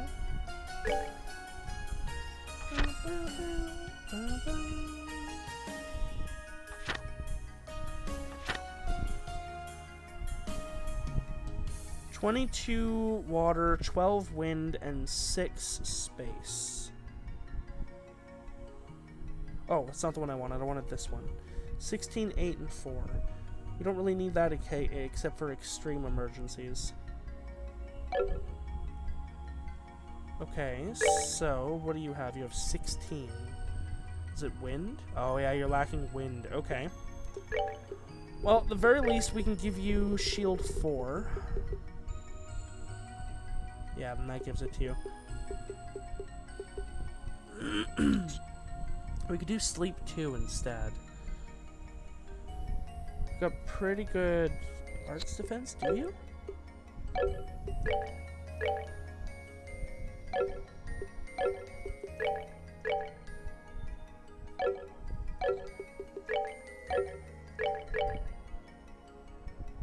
No, actually, she has our current lowest arts defense. Damn. Okay, that's good to know. She's a little fragile. Surprised I haven't noticed that. Okay. So then in that case, you should keep shield.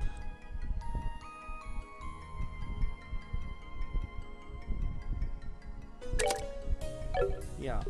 We'll take you having a little bit of cut to art strength. You're still a pretty strong caster. So that gives us the healing we need. Which means Estelle can keep the sapphire gem. Alright, this has to be a water quartz. Why don't you take off yin yang then? Is that doing anything else for you? Let's just look at that for a sec. No, you still have all the same spells. Okay. So we'll let her do the yin yang, which means we can do something else here for you.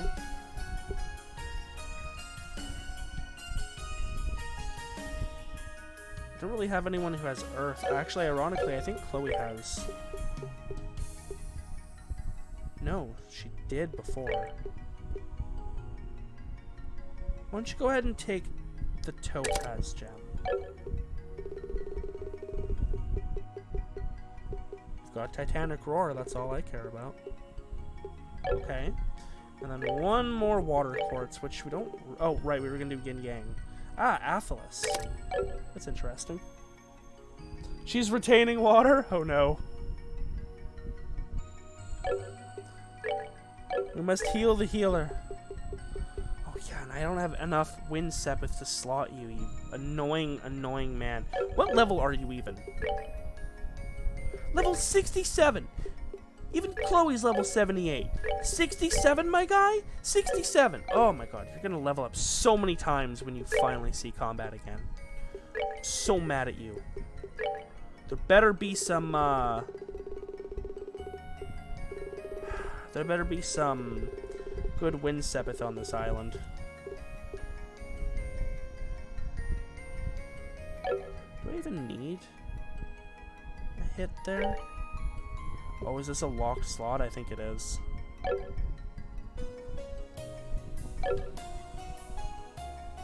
No, it looks like his only locked slot is the middle one. Yeah, because I can do something else. Either way, you're getting EP Cut 4 because you don't have the slotting, which means you don't have as much EP as anyone else. Is there a move 4? No.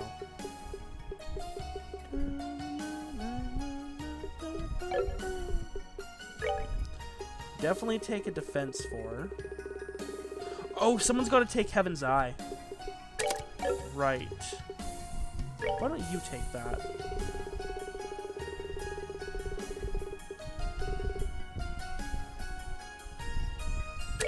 Okay. And we can give you an attack 4.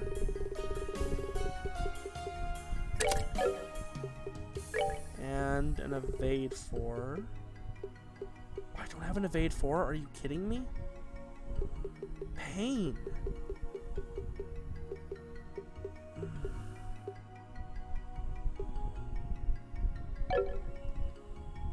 And that's where you're getting all your wind from, too. Shoot.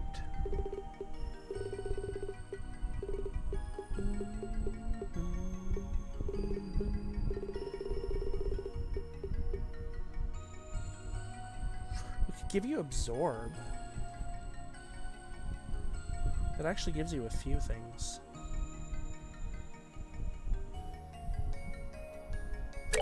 As long as you still have access to aerial and such. Yeah. It's actually fully rounded with elements. He's got just a little bit of water, but he still has it. Still got Volcanic Rave. Okay, sure. Why not? Who then... Oh, we've got EP4. Oh, and... Oh yeah, no EP Cup 4, though.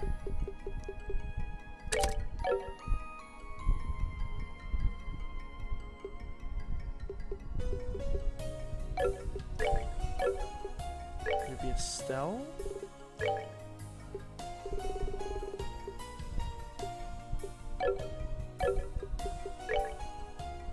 Oh, we did give him the Heaven's Eye. I didn't realize I'd already done that. Okay, good, good. Okay, we can definitely put something else other than here. Defense 4 might be nice. It'll lower her strength a little bit, but she's still pretty damn strong.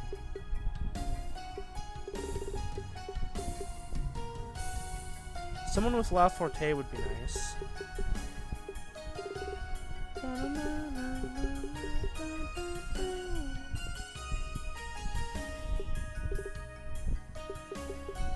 Oh wow, that is some heavy ass shield. Lowers her art, so.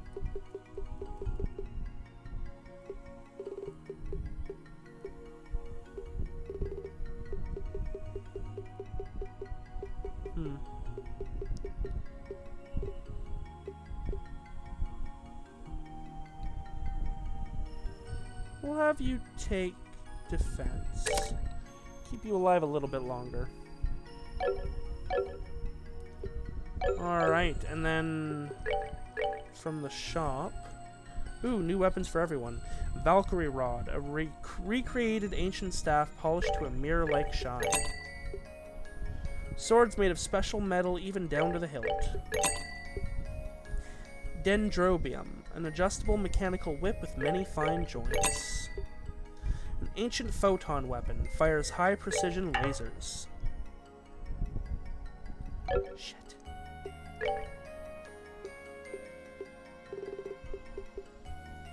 Okay, that's not ideal. I was just gonna buy one for everyone. I didn't even like look at how expensive they were. Excuse me. I mean, I can trade in some and that'll help, but even still.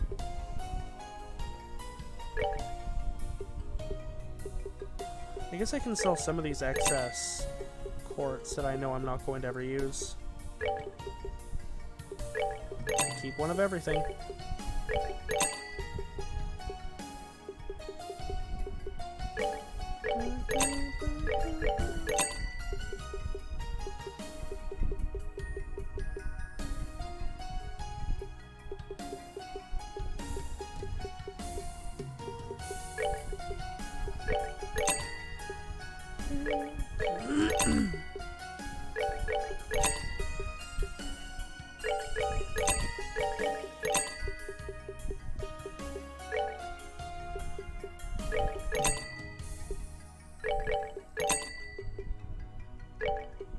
No, not two. Keep one.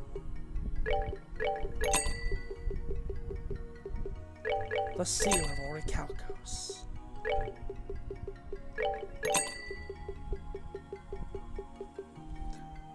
Oh, I recently got a bug up my butt to do some card game stuff. Oh, I thought I had 4 of those. Damn it, that's annoying. So I downloaded a Yu-Gi-Oh game, I think Duel Links or something. Here.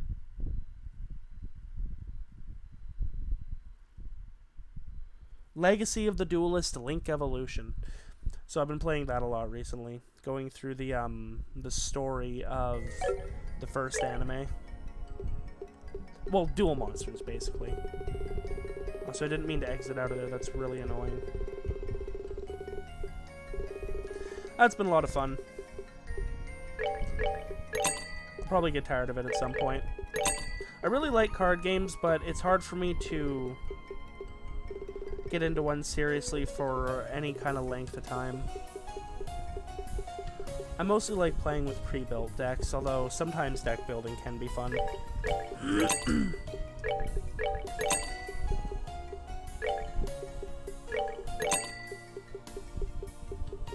Zamurian ore. Okay, so that's all of those. Netted us a decent bit of cash. Sell some of these excess foods, to be honest. That I know I'm not really going to eat.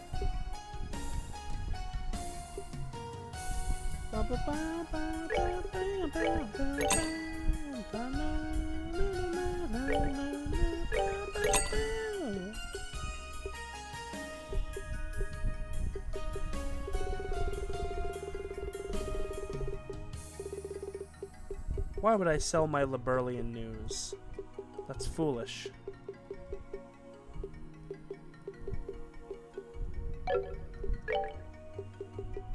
Better make sure I grab yours next. I already have a Celestial? Forged by a famous blacksmith. When did I get that? Okay. There's Olivier's gun. Xenobreaker. Mechanized two-handed sword fitted with an oscillating motor. Meteor Buster. A restored ancient magnetic weapon fires compressed plasma. Hecatoncheir. An ancient mechanized gauntlets with explosive strike power. Just enough for everyone. An ancient crossbow capable of firing high-speed rounds. And then here's our armor. Chloe already has her best, I see. She's royalty. Well, everybody equip your new weapons. That will give us some money back. There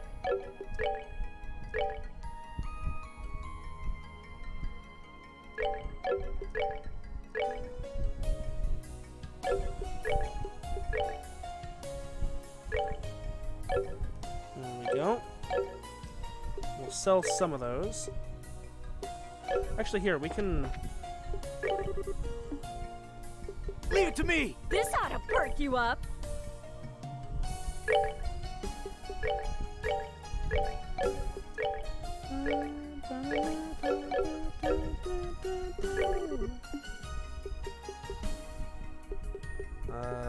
All right!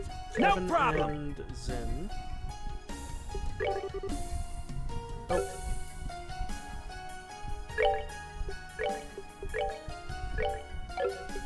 Oh yeah, we're gonna have to take that Grail Locket from you, my guy. Sorry, no hard feelings, but that's absolutely coming on main party. Leave it to me! Should check red-haired guy too.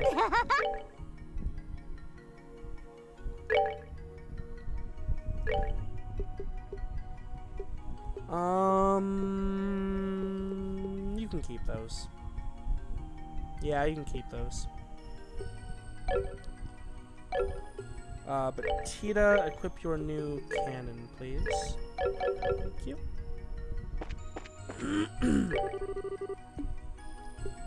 Great.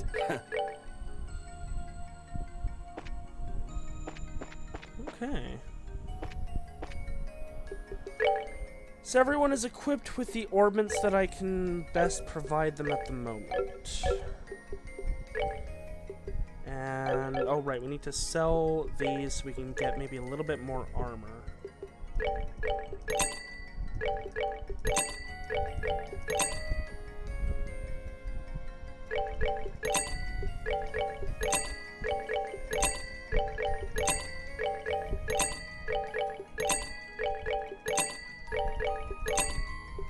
Oh yes, that's what we got for being an A rank.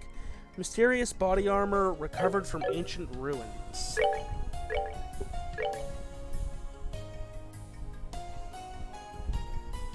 Wow, that is a lot of extra defense. Shit, yeah, sure. Make her into a bit of a tank. Is that female only? It is. So Chloe, you take that. It's a little less defense, but it's way better. Do we have anything for you two? No.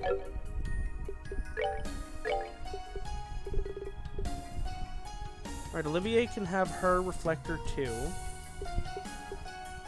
Composites 2. Yeah, we'll buy 2.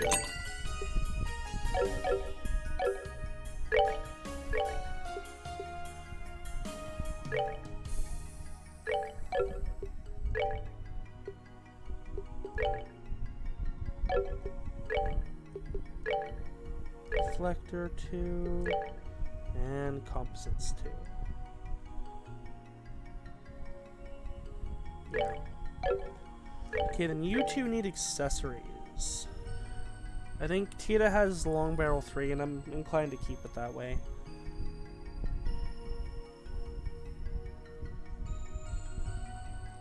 Can buff his arts.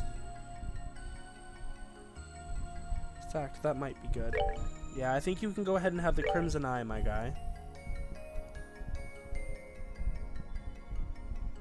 And the Mind Orb?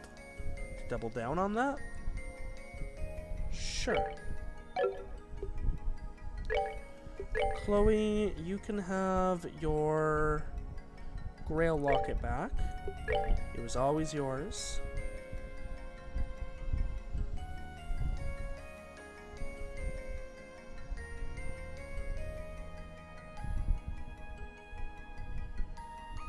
Everything else seems irrelevant, honestly.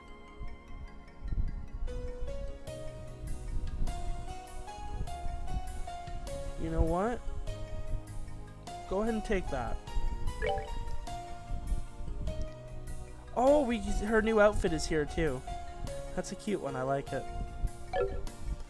Okay, is that everyone good then?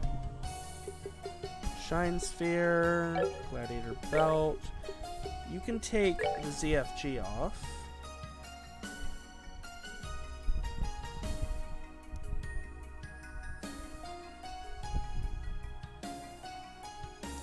Prevents faint and sleep, sure. Alright. Is everyone geared up as best we can?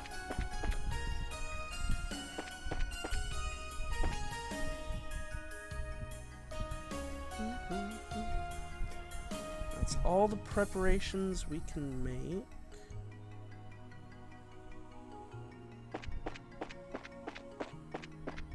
That means it's time to depart the station. Hi Zen, hi red-haired guy. Looks like there's no trouble with this fin. It endured the shock of the landing well. That's good, since it means we don't have to spend time repairing it. Okay, next comes checking the outrigger. Oh, the outriggers? Those are the pods you see on the sides of the hull. They have various supplementary flight engines and whatnot in them.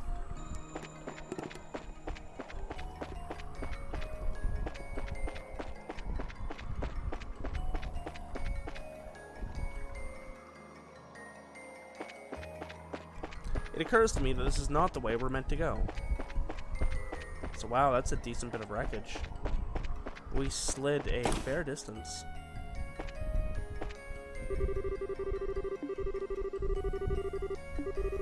I don't care about your workers only passage, bro. I want to leave and go do important braces stuff.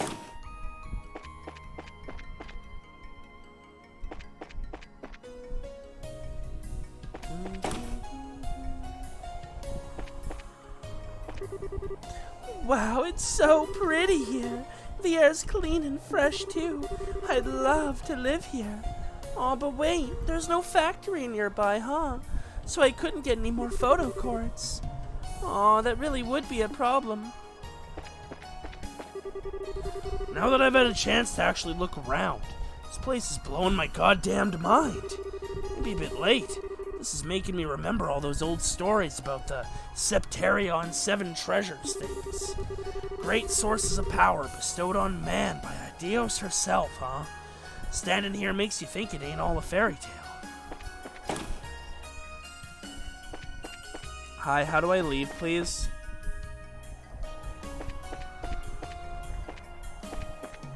Hi, how do I leave, please? Looks like we meet again. Oh, Faye! You stayed with the Arceal? Yeah, I figured that if the professor was coming, I ought to as well. I talked it over with the engineers, and we all decided to stay on board. Kinda glad we decided to at this point, let me tell you. No kidding, that's great! We really need some help in fixing up the Arceal after all. Yes, thank you. Having professional engineers here will make things much easier. Don't worry about it. We'll do our best to live up to your expectations. Thanks! Okay, but seriously, how the fuck do I get off the ship?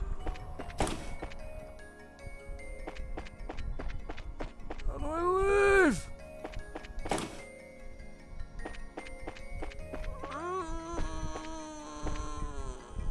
don't like this. I'm trapped on this rust bucket. Okay, I need to save because I don't want to accidentally give him the Zemarian ore. The main engine's ornaments are repaired, but for safety's sake, it's still on low output. Once we make sure it won't throw any more fits, we'll fire it up to full output. I'm afraid we'll be running on emergency lights for a bit longer. Try to put up with it and keep working, eh? Understood. We'll do the best we can, Professor. Yeah, gotta do our best. Be off then, and take care. If you find anything interesting, let me know immediately. Okay, so he's not who we talk to.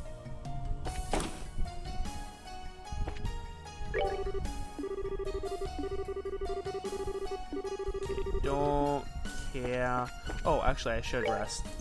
Get Chloe's EP back.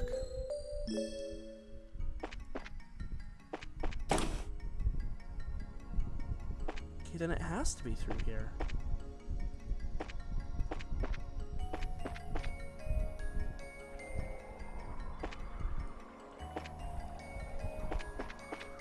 I am confused. Oh my god, oh my god, oh my god, are you kidding me?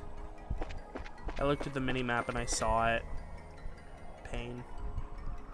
Alright, that's fine.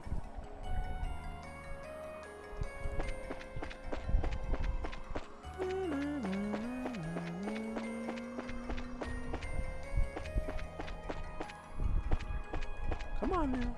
There you go. Yeah, you guys have fun with that.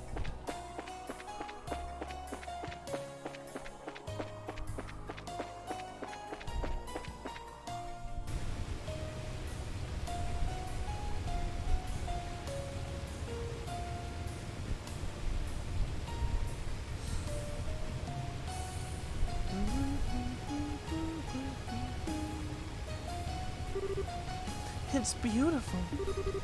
Ah, I have searched for beauty, and now I find it. I'm not even sure how to put this. It's sort of hard to believe we're in the sky, you know? The ancient Zemarian culture was more than just its technology. It seems they had a great understanding of how to use their technology too. Alright.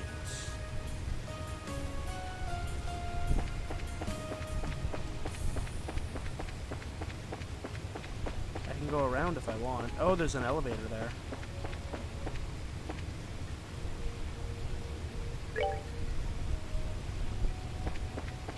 I can go in it. I don't know if I want to do that yet.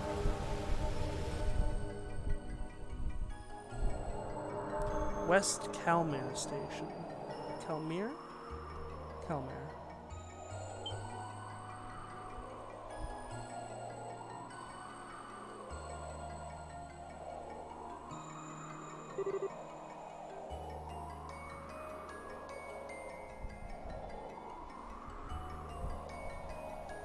Oh, I see. Okay, we're setting up a fast travel network hub. How amazing. Ah, what an overwhelming view. The city's this big? Hey, we're sure no one still lives here, right? I don't think so. I have to imagine everyone left before the city was sent to that other dimension. In fact, I imagine the ancestors of modern Liberlians came from this place. Wait, so like my great-great-whatevers lived here? And we never knew? That actually makes some sense. There have always been so few traces of old Zemaria, not just in Liberl, but anywhere. If the city just disappeared. Ah, of course. Those who live in the sky would not leave traces upon the ground, and then their home in the clouds is removed from this mortal coil. This place seems to get crazier with every step we take. Anyway, this view here is really pretty, but what is this place, you think? It feels different from the rest of the area. Given the nature of this area so far, it may just be a scenic view, but it does feel a bit more important. The screen over there looks like you're meant to interact with. Let's take a look at it. Okay, real quick, I want to go back down, because I want to see what that other path was.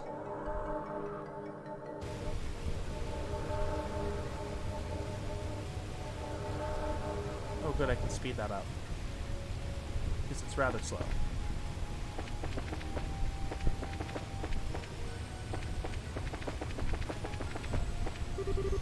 Door is firmly locked. Alright, that was worth our time. Had to know.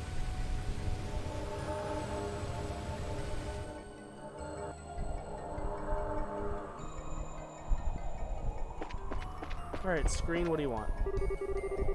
Halo Rail, West Kelmare Station. The Halo Rail system is currently operating at limited capacity. We apologize for the inconvenience. Please select a service from this terminal. Gospel-based citizen ID checks are not required for service at this time. Liber Arc Transit Authority. What's a Halo rail system? Some kind of rail-based transit system, I guess? And given that there's a transit authority involved, I would guess this floating island is called the Liber Arc. Oh yeah, the Liber Arc. Hang on. Liber? No way. Way, I think. We've just discovered the origin of the name of Liberl. Holy Stragus! Personally, I find the gospel reference more interesting. From the way this is written, they must have been ubiquitous. Everyone would have had one. Sounds like they served as identification, and a portable personal link to the Aureole. This is too much to take in at once. Anyway, it looks like we don't need a gospel to do stuff here. Let's see what we can do. Right, I think I can get it to list available services if I push this? Nice. Built as the ultimate in rest and relaxation for the citizens of the Ark, the Kelmare District is Liber Ark's premier park and recreation district. Located in the west of the city, each section of the park, designed around the theme of harmony between progress and nature, is a hexagon exactly 300 arge across. Kelmare as a whole is made up of dozens of these hexagons. The Kelmare District has 4 Halo rail stations: north, south, east, and west. Each station's tour path routes through different sections of Kelmare, allowing one to enjoy vistas of all the seasons and wildlife Kelmare has to offer. Halo rail service is currently limited. Would you like to activate emergency operation mode for West Kelmare Station? Yes, please. Hey, what? There's something coming. Nice. I wasn't done reading though, so don't make me get in just yet. What in the world? This must be a car for the Halo rail. You, have to wonder how it works without, well, it's very similar to the light rail systems used throughout Erebonia, as I thought. To make the rails out of actual light. The ancients knew the value of spectacle and humor. It all feels a little over my head. But if it'll get us where we need to go without dropping us into the clouds, I'm all for it. Come on, let's hop on and try it. Yeah, don't make me. I'm busy.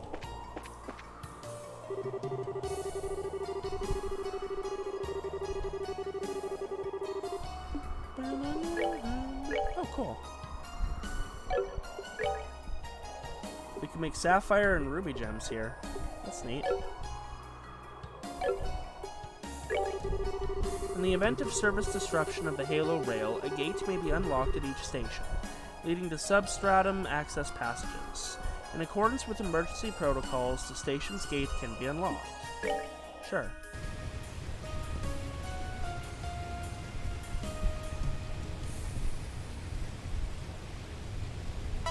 Nice. Locks on gate and station vicinity have been removed. Tunnel is now usable.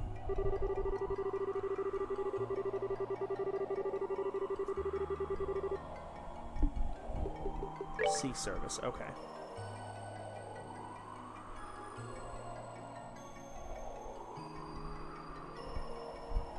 I don't think we can actually use the rail, so we're safe to try it.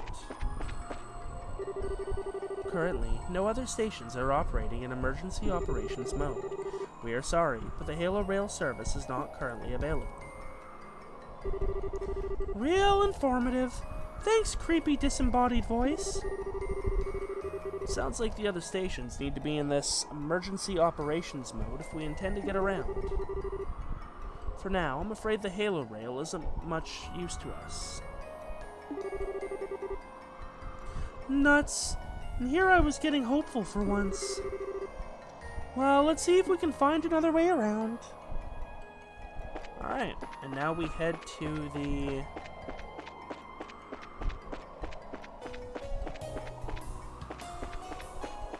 Oh, we gotta ride the elevator again. Yeah, now we head to that tunnel. And then we've got the dungeon of the tunnels and stuff. Explore this dang old city.